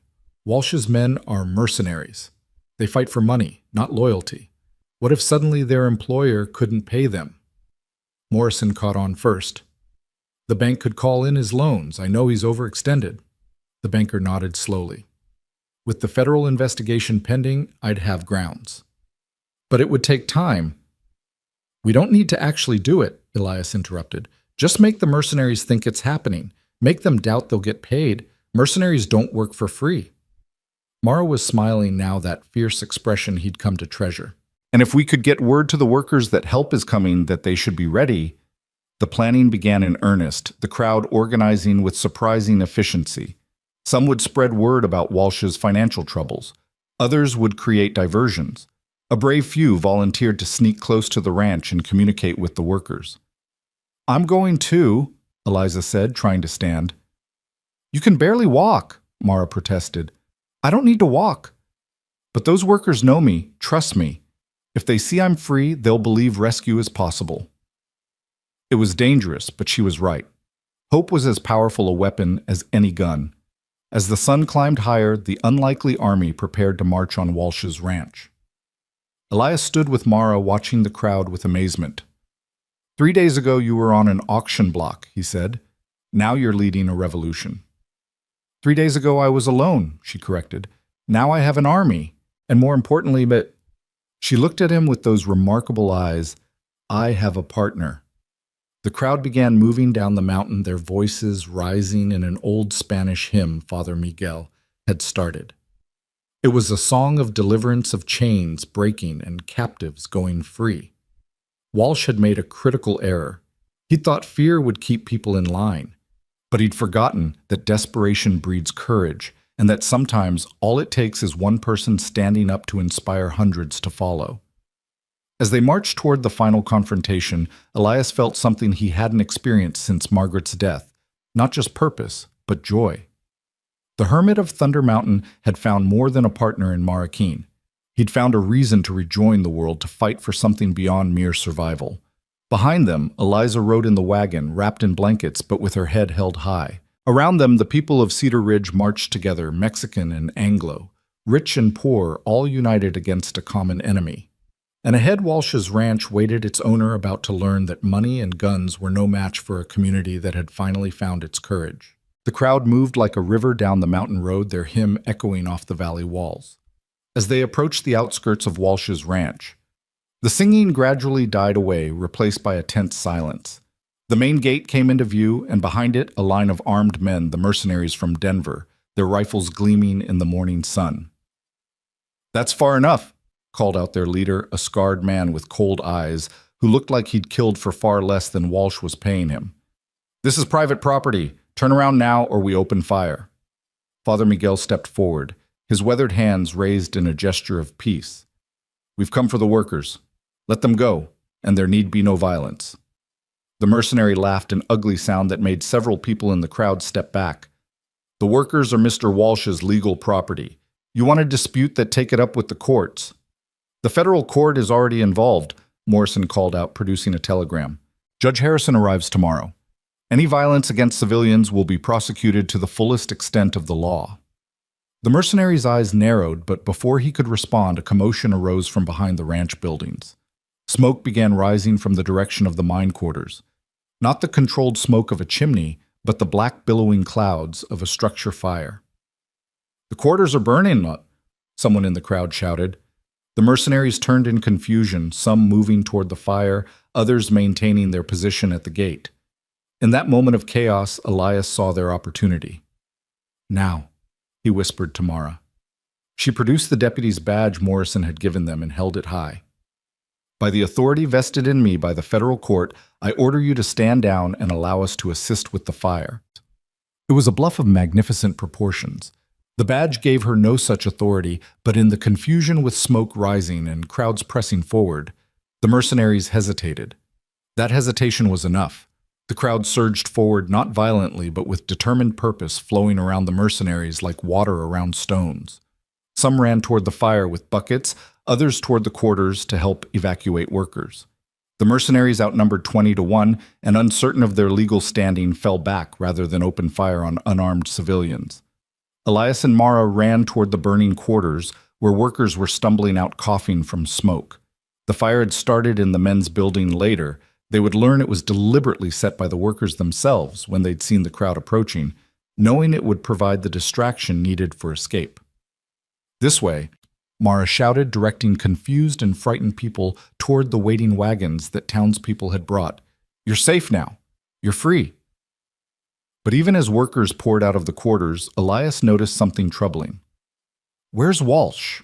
Mara looked around, her face paling. "And where's Stokes?"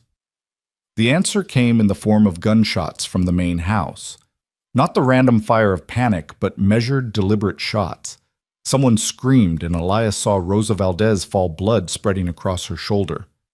"Take cover!" he shouted as more shots rang out. The crowd scattered, some dragging the wounded to safety, others taking shelter behind wagons and buildings. The mercenaries, seeing actual combat beginning, started to reform their line, though they seemed uncertain who they should be fighting. From an upper window of the main house, Walsh appeared, a rifle in his hands. "You want a war?" he shouted, his face contorted with rage. "I'll give you a war. Every one of you is trespassing. I have every right to defend my property, including the right to murder." Father Miguel called back, standing in the open, despite the danger, his arms around a terrified child who'd run from the quarters. "These are human beings, not property." "I have legal contracts," Walsh screamed, "signed and witnessed. Contracts obtained through fraud and coercion," a new voice said, strong and authoritative. Everyone turned to see a distinguished older man in a black suit stepping down from a carriage that had just arrived. "And I should know, since my name was used to authorize them without my knowledge or consent." Judge Harrison had arrived a day early. The federal judge walked through the chaos with remarkable calm, his presence commanding immediate attention. 2 federal marshals flanked him, their badges gleaming with unmistakable authority. "Mr. Walsh," the judge called out, his voice carrying the weight of federal law, "I order you to cease fire immediately and surrender yourself for questioning." "You have no authority here," Walsh shouted back, but uncertainty had crept into his voice.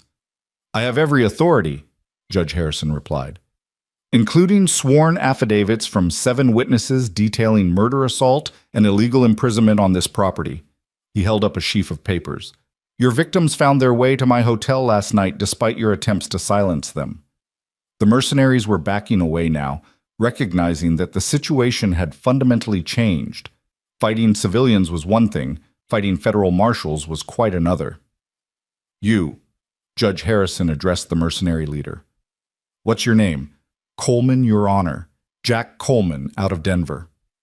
Mr. Coleman, are you aware that you've been hired to defend an illegal operation that makes you an accessory to Mr. Walsh's crimes? Coleman's scarred face went pale. We were told this was a legal property dispute, Your Honor. Protection of assets from theft and trespass. Then you were lied to. I suggest you and your men stand down immediately unless you want to face federal charges. The mercenaries lowered their weapons, stepping away from the gate. Without them, Walsh's position crumbled. But the man himself wasn't ready to surrender. You don't understand, Walsh shouted. I built this ranch from nothing. These people owe me everything. They owe you nothing, Mara said, stepping forward despite Elias's attempt to hold her back. You stole their freedom, their dignity, their lives. Maria Valdez documented everything before you had her murdered. She held up the journal, its pages visible even from a distance. Names, dates, crimes, all witnessed, all verified. Walsh's rifle swung toward her. You, he snarled. This is all your fault. If you'd just submitted, none of this would have happened. If I'd submitted, you'd have destroyed me like you destroyed the others, Mara replied, not flinching even with the rifle pointed at her chest. But I didn't break and neither did they, and now your kingdom of fear is ending. Not if I end you first, Walsh said, his finger moving to the trigger. The shot was impossibly loud in the morning air. But it wasn't Walsh's rifle that had fired. The rancher stumbled, looking down in shock at the spreading red stain on his chest. Behind him, visible in the window, stood someone no one had expected, Stokes Walsh's own foreman, holding a smoking pistol. Why? Walsh gasped, falling to his knees. Because I'm tired of cleaning up your messes, Stokes said coldly, and because Judge Harrison offered me a deal testimony for immunity. You were going down anyway, Walsh. At least this way I don't go with you. Walsh collapsed forward, his rifle clattering across the floor. Some in the crowd cheered, others stood in shocked silence. Elias moved immediately to Mara, pulling her back from the line of fire, but the danger had passed. Judge Harrison nodded to his marshals. Arrest Mr. Stokes. Immunity doesn't mean freedom. He'll serve time, just not hang.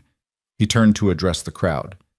As for the rest of you, any person held under an indenture contract on this property is hereby freed pending a full investigation. Those contracts are suspended by federal authority. The crowd erupted in celebration, former workers embracing their families, tears of joy mixing with the lingering smoke from the fire. But Elias noticed Mara wasn't celebrating. She was scanning the crowd, searching. Eliza, she said suddenly. Where's Eliza? They found her by the women's quarters, kneeling beside an elderly Mexican woman who hadn't made it out of the building in time. Eliza was holding the woman's hand, speaking softly to her in broken Spanish, offering comfort in her final moments. She was too weak to run, Eliza explained through tears when Mara reached her. The smoke her lungs. I couldn't leave her to die alone. Mara knelt beside her sister, and together they stayed with the old woman until she passed her weathered hand going slack in Eliza's gentle grip. It was a small tragedy in the midst of liberation, but it reminded everyone that freedom had come at a cost. Father Miguel performed last rites while the crowd stood in respectful silence. Then, as the sun climbed toward noon, the grim business of sorting through Walsh's crimes began in earnest. Judge Harrison set up a temporary court in Walsh's own dining room, a bitter irony that wasn't lost on anyone. One by one, workers came forward to testify their stories, painting a picture of systematic abuse that shocked even the judge's experienced marshals. How did this go on for so long? Judge Harrison asked at one point, genuine bewilderment in his voice. Because no one believed we mattered, Juan Valdez answered simply, Rosa beside him with her shoulder bandaged, but her spirit unbroken. We were poor, foreign, desperate, easy to exploit, easy to ignore. Not anymore, the judge said firmly. Every crime will be documented, every victim compensated. Mr. Walsh's assets will be liquidated to pay reparations. As the afternoon wore on, Elias found himself standing outside with Mara watching as families were reunited and workers walked freely for the first time in months or years. Eliza sat nearby wrapped in blankets, but refusing to go rest, needing to witness this moment of liberation she'd dreamed of for so long. "What happens now?" Mara asked quietly. "The judge will need weeks to sort through everything," Elias replied. "Testimony to record assets to distribute crimes to prosecute. It'll be a long process." "I meant what happens to us." She clarified, those remarkable eyes finding his. "You bought a woman at auction and ended up leading a revolution. Not exactly what you planned when you came down from your mountain." "No," he agreed. "But then again, hiding in the mountains wasn't much of a plan either, just existence without purpose. And now—" He looked at her, this fierce, scarred, beautiful woman who'd awakened something in him he'd thought dead forever. "Now I think maybe it's time to stop hiding." Before she could respond, Thomas Morrison approached with Judge Harrison's daughter, Catherine, who had arrived with her father. Catherine was everything the rumors suggested, young, passionate, and absolutely furious about what she'd discovered at the ranch. "Miss Keene," Catherine said, taking Mara's hands in hers, "Father has told me about your courage. I want to help. There's work to be done here, but also in Denver and Washington. The country needs to know what happened here to make sure it can't happen again." "I'm no activist," Mara protested. "I just wanted my sister back." "The best activists never set out to be," Catherine replied. "They're just people who couldn't stand by and watch injustice. People like you." As they talked, Elias noticed movement near the burned quarters. Some of the workers weren't leaving, instead gathering in small groups, talking anxiously. He moved closer to listen. "Where will we go?" one woman was asking. "We have no homes, no money, no work." "The ranch needs workers," a man replied. "Maybe the judge will let us stay work for real wages." "After everything that happened here," another protested, "this place is cursed." Elias returned to where Judge Harrison was holding court. "Your Honor, what's to become of the ranch itself?" The judge looked up from his papers. "It will be sold to pay reparations, I expect, though finding a buyer for a property with such a dark history won't be easy." "What if the workers bought it?" Elias suggested. "Collectively. Used their reparation money to purchase shares. They know the land, the operations. They could run it as a cooperative." Judge Harrison's eyebrows rose. "That's actually not a bad idea. It would require organization leadership, but—" He looked thoughtful. "Miss Keene, would you consider staying to help organize such an effort?" Mara looked at Eliza, who nodded eagerly. "The workers trust you," Eliza said. "You stood up for them when no one else would." "I know nothing about running a ranch," Mara protested. "But you know about fighting for people," Morrison interjected. "And there are plenty here who know the practical side. Together—" The idea took hold, quickly spreading through the gathered workers like wildfire. By evening, an impromptu meeting had formed in the yard with Father Miguel helping to translate and organize the discussion. The possibility of owning the land they'd been forced to work, of building something positive from Walsh's evil empire, energized people who'd seemed broken just hours before. As night fell, Elias found himself back at Walsh's house, now transformed into a makeshift headquarters for the federal investigation. The man himself had been laid out in the barn awaiting burial. No one mourned him. Stokes was in custody, providing detailed testimony about Walsh's crimes in exchange for a reduced sentence. His revelations were damning, not just about the ranch, but about a network of similar operations throughout the territory, all using questionable indenture contracts to essentially enslave desperate workers. "This is bigger than just one ranch," Judge Harrison told Elias and Mara privately. "We're going to need witnesses willing to testify in federal court, possibly for months. Are you prepared for that?" "We've come this far," Mara said firmly. "We'll see it through." Later that night, they made their way back to Elias's cabin, bringing Eliza with them. The girl was exhausted, but insisted she felt safer on the mountain than anywhere in the valley. As they climbed the familiar trail, Elias noticed how different it felt.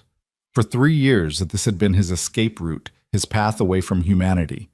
Now it felt like a road home.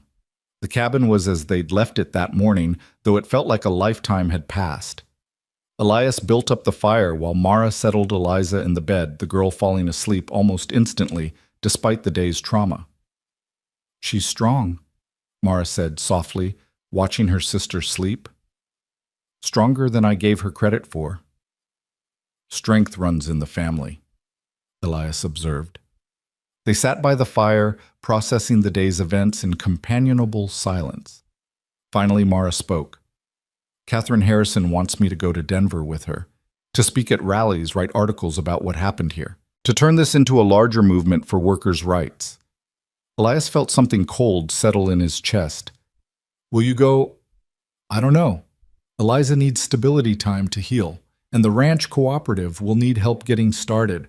But Catherine's right. If we don't tell this story widely, it'll happen again elsewhere. You could do both, Elias suggested, though the words hurt to say. Go to Denver for a few weeks, then come back.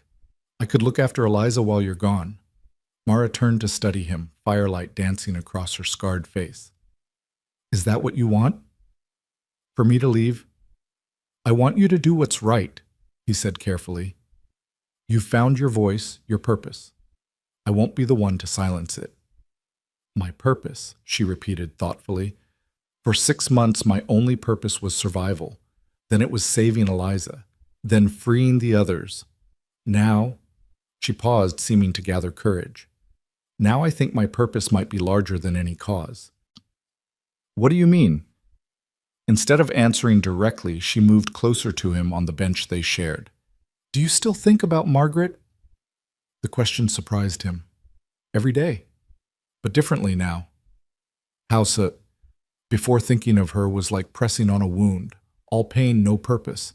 Now, he struggled to find the words. Now I think she'd be proud of what we did today. She believed in justice, in standing up for people who couldn't stand for themselves. She would have liked you.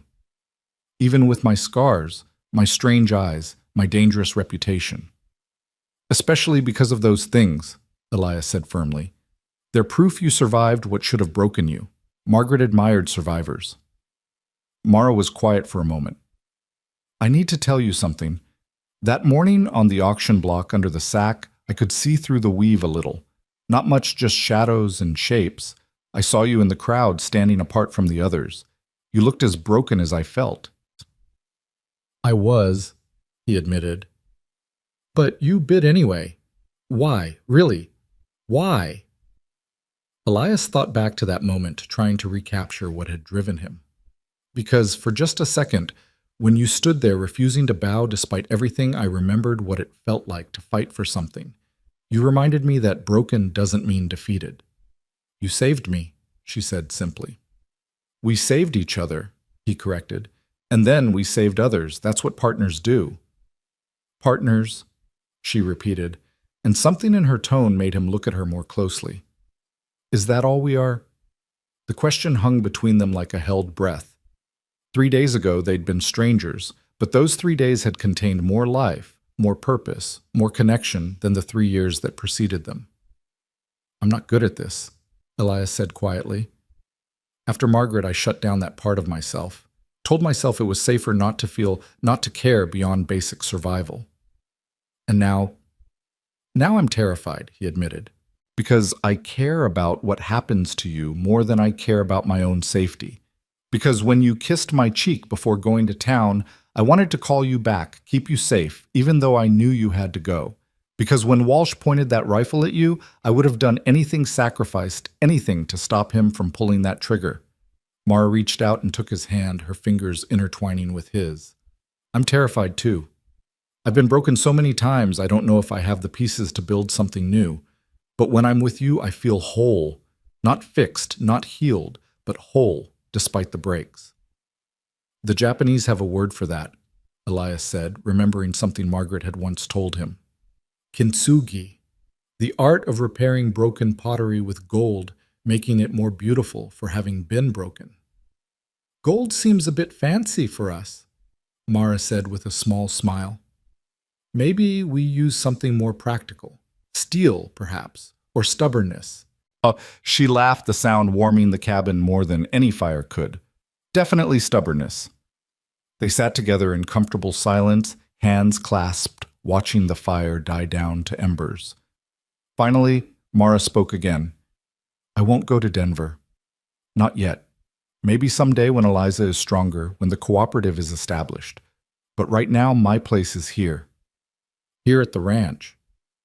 Here with you, she corrected. If you'll have us. Eliza and me. We're not easy companions. She has nightmares. I have a temper. We both have more wounds than we know how to handle. This cabin's too small for 3 people long term, Elias said practically, though his heart was racing. We'd need to build on ad rooms, and the trail's too rough for regular travel to the valley. We'd need to improve it, maybe get horses now that the ranch's assets are being distributed. Is that a yes? He turned to face her, fully reaching up to trace the scar on her face with gentle fingers. That's a yes to building something together. Not just a cabin, but a life. Broken pieces made whole through joining. This time when she kissed him, it wasn't on the cheek. It was a kiss that tasted of smoke and tears of fear, conquered and hope discovered. It was a promise and a question and an answer all at once. When they finally pulled apart, Mara's eyes were bright with unshed tears. Margaret was a lucky woman to be loved by you. And I'm a lucky man to find love twice in one lifetime. Different loves, but both real, both worth fighting for. A sound from the bed made them turn. Eliza was awake, watching them with a small smile despite the exhaustion evident in her features. Don't mind me, she said weakly. I'm just enjoying seeing my sister happy for the first time in forever. Mara moved to sit beside her, smoothing her hair back from her forehead. Rest, little one. Tomorrow we start building our new life. All of us? Eliza asked, including Elias in her glance. All of us, he confirmed. Family doesn't always come the way you expect it. As the night deepened, they settled into a new configuration, Mara and Eliza sharing the bed while Elias kept watch by the dying fire. But it didn't feel like separation. It felt like the beginning of something, a foundation being laid for whatever came next. Outside, snow began to fall, the first of the season, covering the violence and triumph of the day with a blanket of pristine white. The mountain didn't care about human struggles, but it would shelter those who respected it, those who understood that survival meant more than just staying alive.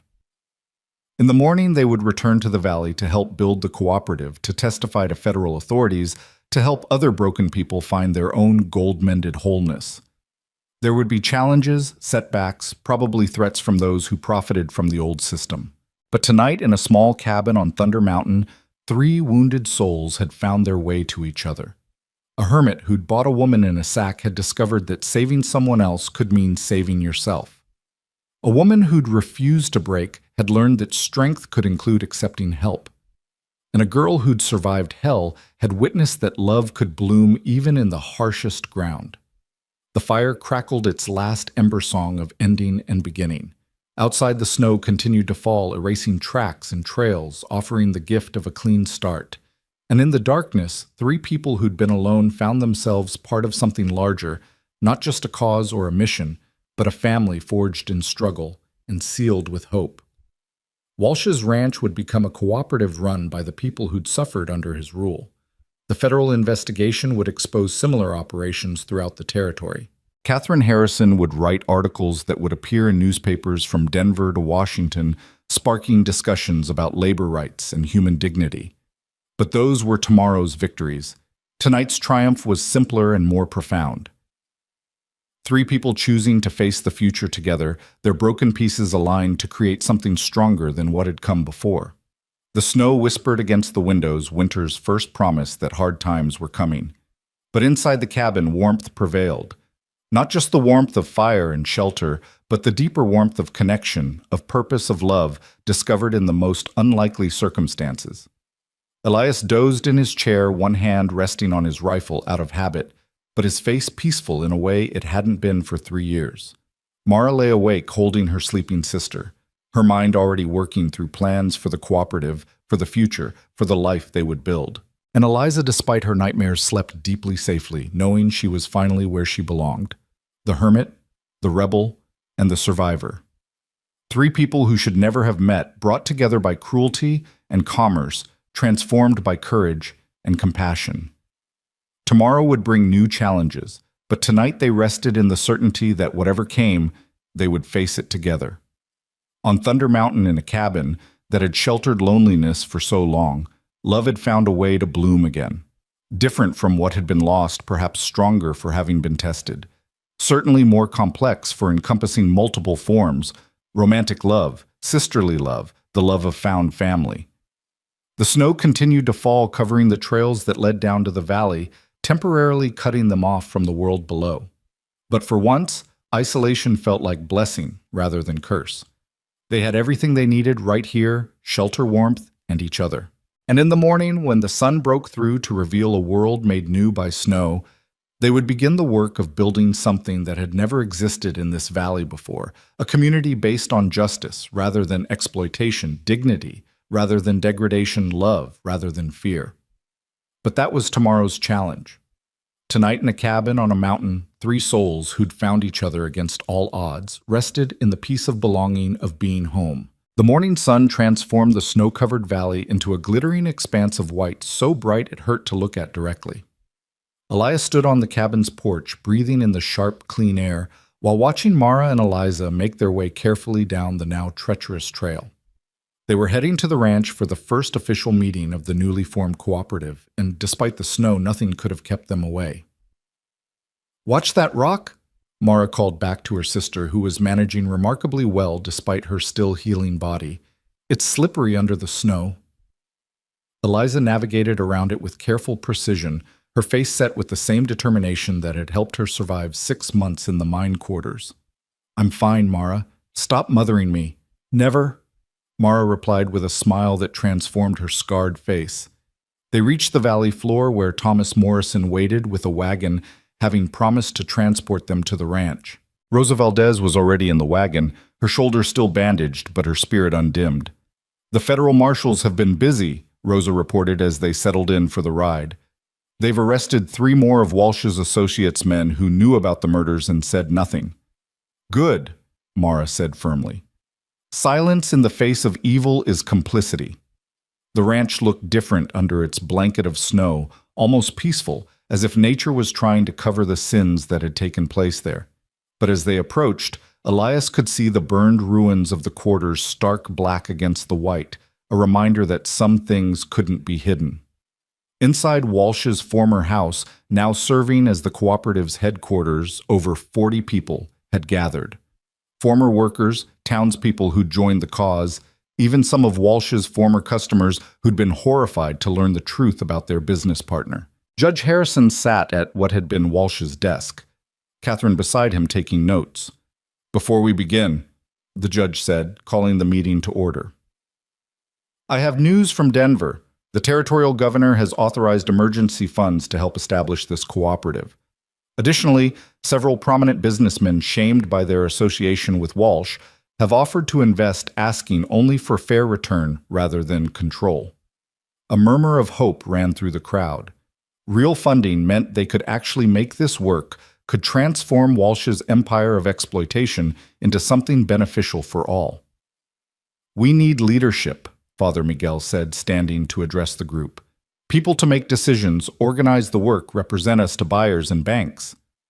"I nominate Mara Keene," Rosa said immediately. She stood up when no one else would. "I'm not a rancher," Mara protested. "I don't know the first thing about cattle or crops."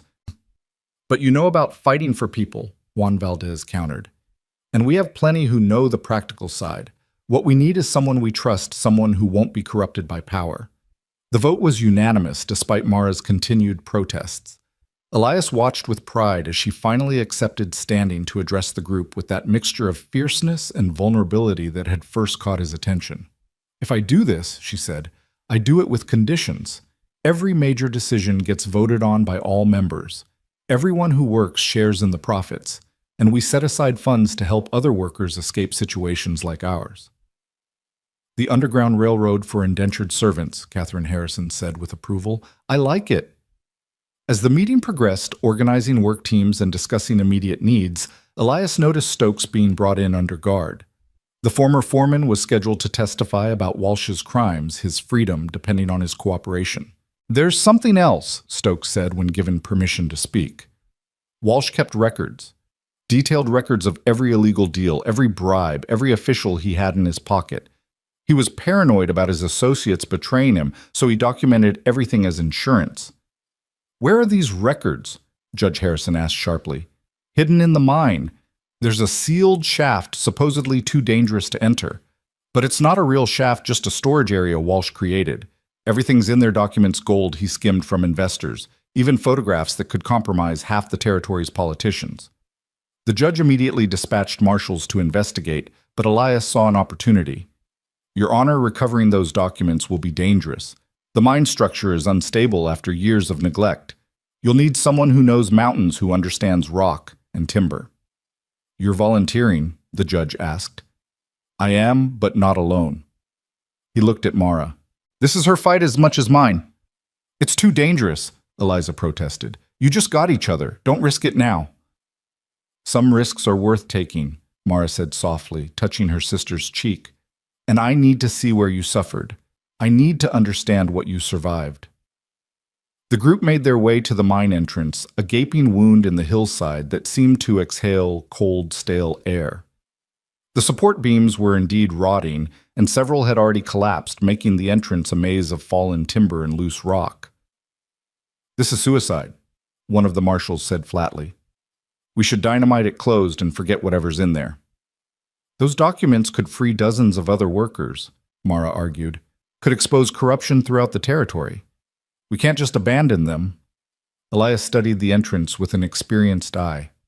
It's doable, but we'll need to shore up supports as we go. And we'll need rope in case the floor gives way. They spent the next hour preparing gathering materials and equipment. Several former mine workers volunteered to help, their knowledge of the tunnels invaluable despite the trauma associated with the place. I worked this section, an older Mexican man named Carlos said, pointing to a hand-drawn map. The sealed shaft is maybe 100 feet in left side, but the tunnel narrows before you get there. Only one person can fit through at a time. As they prepared to enter, Father Miguel offered a blessing, and even those who weren't religious bowed their heads. The danger was real, and everyone knew it. Elias led the way, testing each footstep, examining every beam before trusting it with their weight. Mara followed, then 2 volunteers with the marshals waiting outside. The darkness was absolute beyond the first few feet, broken only by their lanterns that cast dancing shadows on the rough walls. This is where they kept you, Mara whispered, her voice carrying a weight of sorrow and rage. Not here, Carlos corrected from behind. Deeper. This is just the entrance. Gets worse as you go. They found the first body 30 feet in. A skeleton still in the remnants of work clothes, crushed under a collapsed beam. Carlos crossed himself. Martinez, he disappeared 2 years ago. Walsh said he ran off. Another murder to add to the count, Mara said grimly. They marked the location and continued the tunnel, indeed narrowing as Carlos had warned. Soon they were moving single-file shoulders, brushing the walls, the ceiling so low they had to crouch. There, Elias said, his lantern illuminating a crude wall of newer brick blocking a side passage. This has to be it. The brick was solid but not expertly laid. They worked carefully to remove enough bricks to squeeze through, aware that too much disturbance could bring the whole tunnel down on their heads. Beyond the wall was a small chamber carved from solid rock, much more stable than the mine tunnels. And filling the chamber were wooden crates, metal boxes, canvas bags heavy with contents. Mother of God, Carlos breathed. The first crate Elias opened contained gold coins, hundreds of them, each one skimmed from legitimate mine proceeds. The second held documents exactly as Stokes had described. Names, dates, amounts, crimes detailed with Walsh's meticulous handwriting. Look at this, Mara said, holding up a photograph. That's Senator Morrison from Denver, and that's a child. Elias took the photograph and immediately wished he hadn't. Walsh hadn't just documented financial crimes. He documented worse things, things that would destroy powerful men throughout the territory. We need to get all of this out, he said. Every document, every photograph. This is evidence of a conspiracy that goes far beyond one ranch. They formed a human chain, carefully passing boxes and crates through the narrow tunnel.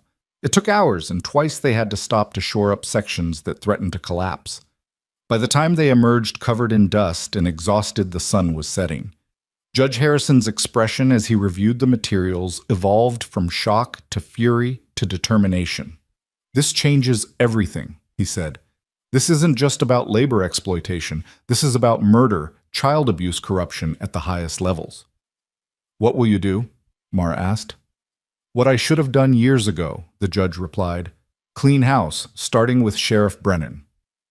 The sheriff who'd been hovering at the edge of the group tried to run. He didn't get far.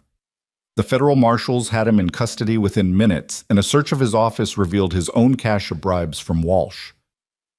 That night, the cooperative held its first official dinner in what had been Walsh's dining room. The long table that had once hosted corrupt businessmen now seated former workers, their families, and allies from town.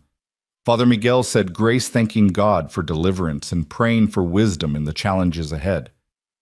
We need a new name for this place, Rosa suggested as they ate. It can't be the Walsh Ranch anymore. Something that honors those who died, Juan added. Maria Martinez, all the others. Liberation Ranch, Eliza suggested quietly. It was the first time she'd spoken up in the group, and everyone turned to look at her. Because that's what happened here. We were liberated. Liberation Ranch, Mara repeated, testing the words. I like it. The vote was unanimous. As the evening progressed, plans began to form. The cattle would need tending through winter. The burned quarters would be demolished and proper housing built. The mine after bodies were recovered and properly buried would be sealed forever. We'll need teachers, Catherine Harrison said. Many of the children have never been to school. I could do that, Eliza offered, then blushed at her own boldness.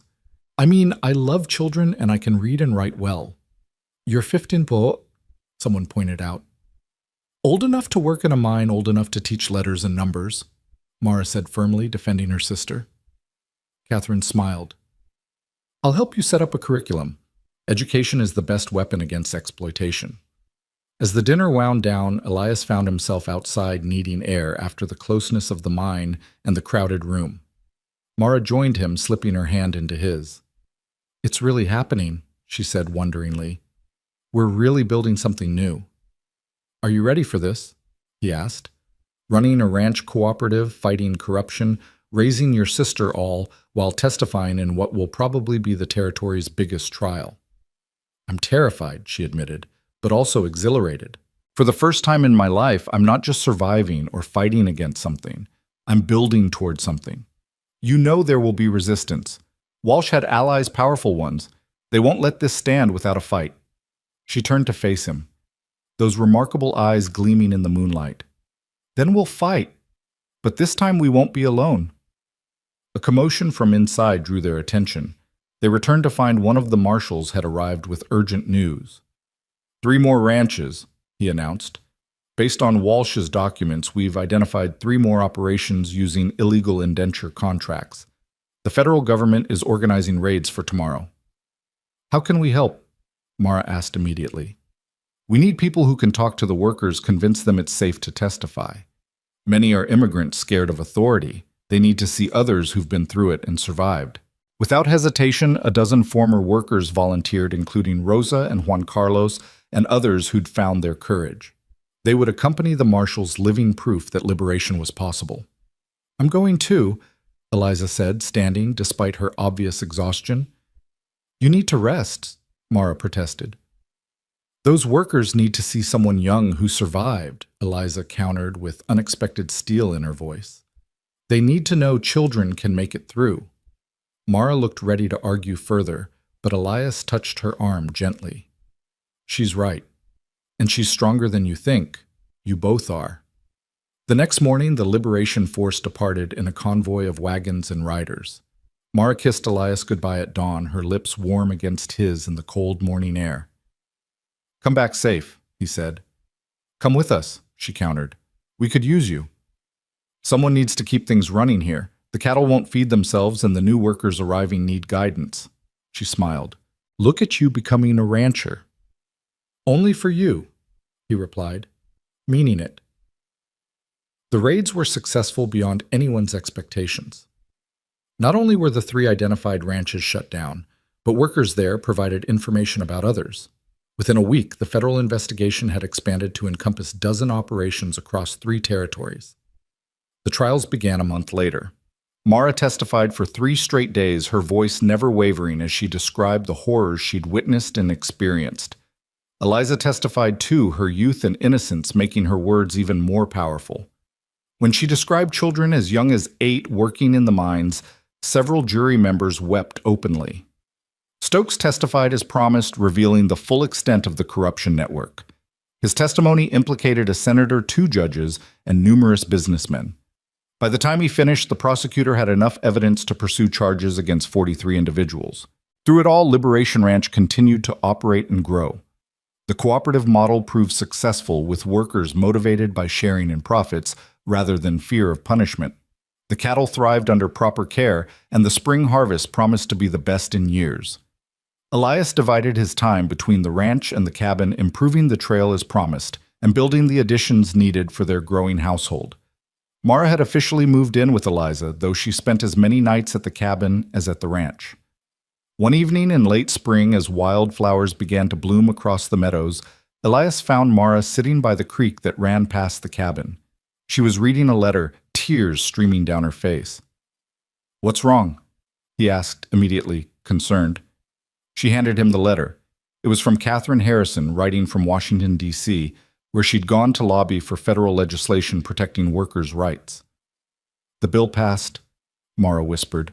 "The Fair Labor Standards Act. It outlaws the kind of contracts Walsh used.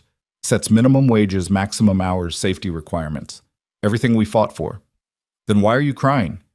"Because it's named after Maria Valdez, the Maria Valdez Labor Protection Act. She didn't die for nothing, Elias. Her words, her journal changed the entire country." He sat beside her, pulling her close as she wept for the woman who'd documented horrors while living them, who'd died trying to escape, but whose testimony had freed thousands. "We should tell Rosa and Juan," he said when her tears had subsided. "Tomorrow. Tonight, I just want to sit here with you and watch the sunset and remember that sometimes good wins." They sat in comfortable silence as the sun painted the mountains gold and pink.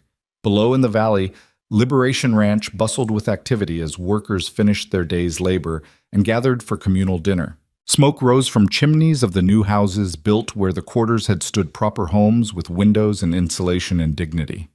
"I've been thinking," Mara said eventually, "about the future." "What about it?" "The cooperative is established. The trials are almost over. Eliza is thriving as a teacher. The fight isn't over, but the crisis has passed." "Are you thinking of going to Denver? Catherine's offer still stands." Mara shook her head. "No, I'm thinking of something else entirely." She turned to face him, taking both his hands in hers. "I'm thinking about marrying the man who bought me for $35 and gave me freedom beyond price." Elias's heart stopped, then resumed at double speed. "Mara, unless you don't want—" He silenced her with a kiss that said everything words couldn't. When they finally pulled apart, both were breathless. "Is that a yes?" she asked with a smile. "That's a yes to everything. Marriage, partnership, building a life together on this mountain and in that valley. Yes to all of it." "Good," she said, then added with characteristic practicality, "because I'm pregnant." This time Elias's heart did stop for a full second at least. "What? How, when?" She laughed, that full, rich sound he'd come to treasure. "I think you know how. As for when, about 2 months ago, near as I can figure, the night after the first trial verdict came in." "A baby," he said wonderingly. "We're having a baby. Are you happy?" He thought about the journey that had brought them here. A widower hiding on a mountain. A woman with a sack on her head on an auction block. A desperate rescue. An unlikely revolution, a love neither had expected. And now new life growing from the ashes of so much death. "I'm more than happy," he said. "I'm whole." They were married a week later in the mission, Father Miguel presiding over a ceremony that brought together the entire valley. Former workers, townspeople, even some of the federal officials who'd stayed to oversee the transition. Eliza stood as Mara's maid of honor, healthy and bright-eyed, bearing little resemblance to the broken girl they'd rescued from the mine quarters. Thomas Morrison gave Mara away, having become a father figure to both sisters. Judge Harrison and Catherine returned from Denver for the ceremony, bringing news that 3 more territories had passed similar labor protection laws. "You started something," Catherine told Mara at the reception. "Something that can't be stopped." "We all started it," Mara corrected. "Every person who stood up, who testified, who refused to be broken. I was just the spark. They were the fire." As the celebration continued into the night, Elias found himself standing with Juan Valdez, who'd become the ranch's operational manager, his practical knowledge invaluable despite his missing leg. "Never thought I'd see this day," Juan said, watching couples dance in what had been Walsh's parlor. "My sister would be so proud." "She is proud," Elias said firmly. "Wherever she is, she knows her words change the world." "You really believe that in an afterlife?" Elias thought about Margaret, about all the souls lost to Walsh's greed. "I believe love doesn't die. It transforms, continues in the lives it touched. Your sister's love for justice lives on in every worker who's free because of her testimony." Juan nodded, wiping at his eyes. "Rosa's pregnant too, you know. We're naming the baby Maria if it's a girl." "Mara's pregnant as well." Elias shared the word, still feeling wonderfully strange to say. "Look at us," Juan said with a wondering laugh. "Building families on the bones of a tyrant's empire. If that's not justice, I don't know what is." The autumn brought the baby a daughter with her mother's fierce eyes and her father's steady temperament. They named her Margaret Maria, honoring both past and present loss and liberation. Eliza proved a devoted aunt, often carrying the baby around the school. She'd established teaching her students that even the smallest person could change the world. The school had 40 students, now children, who would have been working in mines or fields, now learning to read and write and dream. Liberation Ranch flourished, becoming a model for cooperative farming throughout the territory. Delegations came from as far as California to study their methods, to understand how former slaves had become successful entrepreneurs. One winter evening, as snow again blanketed the valley, Elias and Mara sat in their expanded cabin, now a proper house, with rooms for family and frequent guests. Margaret Maria slept in her cradle while Eliza graded papers at the kitchen table. The fire crackled warmly, and the smell of bread baking filled the air. "Do you ever regret it?" Mara asked suddenly. "Giving up your solitude?" Elias looked around the room at the life they'd built, the love they'd cultivated, the hope they'd planted. "Solitude was never what I wanted. It was just all I thought I deserved. You showed me I was wrong." "You showed me I was stronger than I knew," she replied. "That being broken didn't mean being defeated."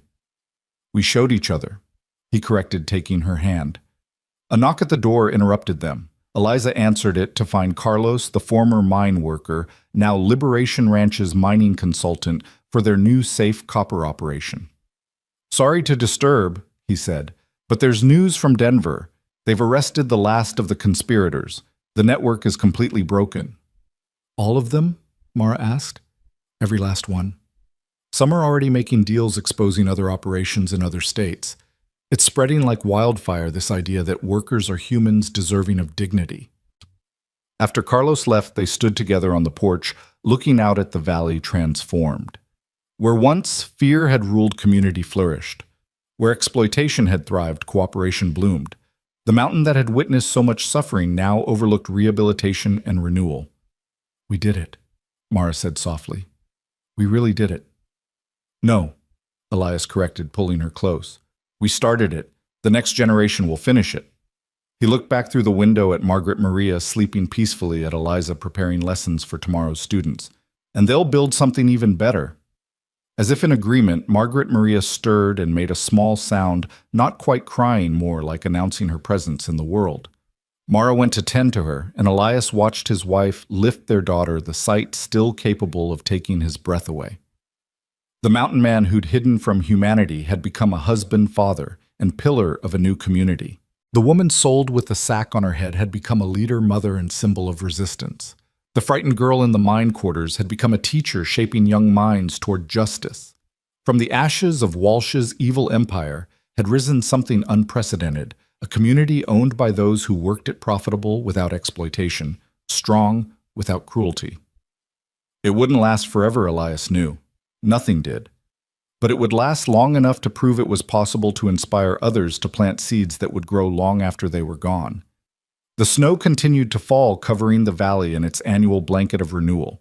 But inside the cabin, warmth prevailed, the warmth of family chosen and created, of purpose, discovered through adversity, of love that had survived everything thrown against it.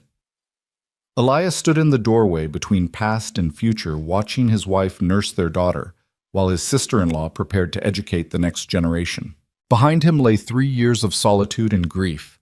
Ahead stretched unknown years of challenge and joy, struggle and triumph. He thought of that day at the auction when he'd spent everything he had on a woman whose face he couldn't see. The crowd had called him foolish. Walsh had called him crazy. But standing here now, surrounded by the life they'd built together, he knew the truth. Sometimes the greatest treasures come disguised in burlap sacks. Sometimes the most beautiful love stories begin with chains. And sometimes, just sometimes, buying a rejected bride with a sack on her head turns out to be the best investment a man could ever make. The fire crackled its agreement. The snow whispered its blessing, and in her mother's arms, Margaret Maria opened eyes that were one brown, one green, a perfect blend of the fierce spirits who'd created her, a living symbol of the beauty that could rise from brokenness. Liberation Ranch slept peacefully in the valley below its residents, secure in homes they owned, earning wages they deserved, living lives they'd chosen. The mountain stood eternal guard, indifferent to human affairs, but sheltering those who respected its harsh truths. And in a cabin where loneliness had once reigned, love presided over a gathering of souls who'd found each other in the darkest of circumstances and chosen to build light together. The hermit and the rebel, the survivor and the teacher, the baby who would grow up free, all testament to the power of standing up, speaking out, and refusing to let evil have the last word. The story that had begun with cruelty and commerce had transformed into something neither Elias nor Mara could have imagined. Not just a love story, though it was certainly that. Not just a tale of justice, though justice had been served. It was proof that broken people could build beautiful things, that the rejected could become the cornerstone, that love could bloom in the harshest ground if given the chance. As the night deepened and the family settled into sleep, the mountains kept their silent vigil. They had witnessed the worst of humanity in Walsh's reign of terror. Now they witnessed the best people who'd suffered choosing to heal, who'd been broken, choosing to build, who'd been sold and bought, choosing to love freely. The last ember in the fireplace winked out, but the warmth remained. Tomorrow would bring new challenges, new opportunities to choose courage over fear, love over hate, community over isolation. But tonight in the cabin on Thunder Mountain, all was well. The mountain man had found his purpose. The woman with the sack had found her voice.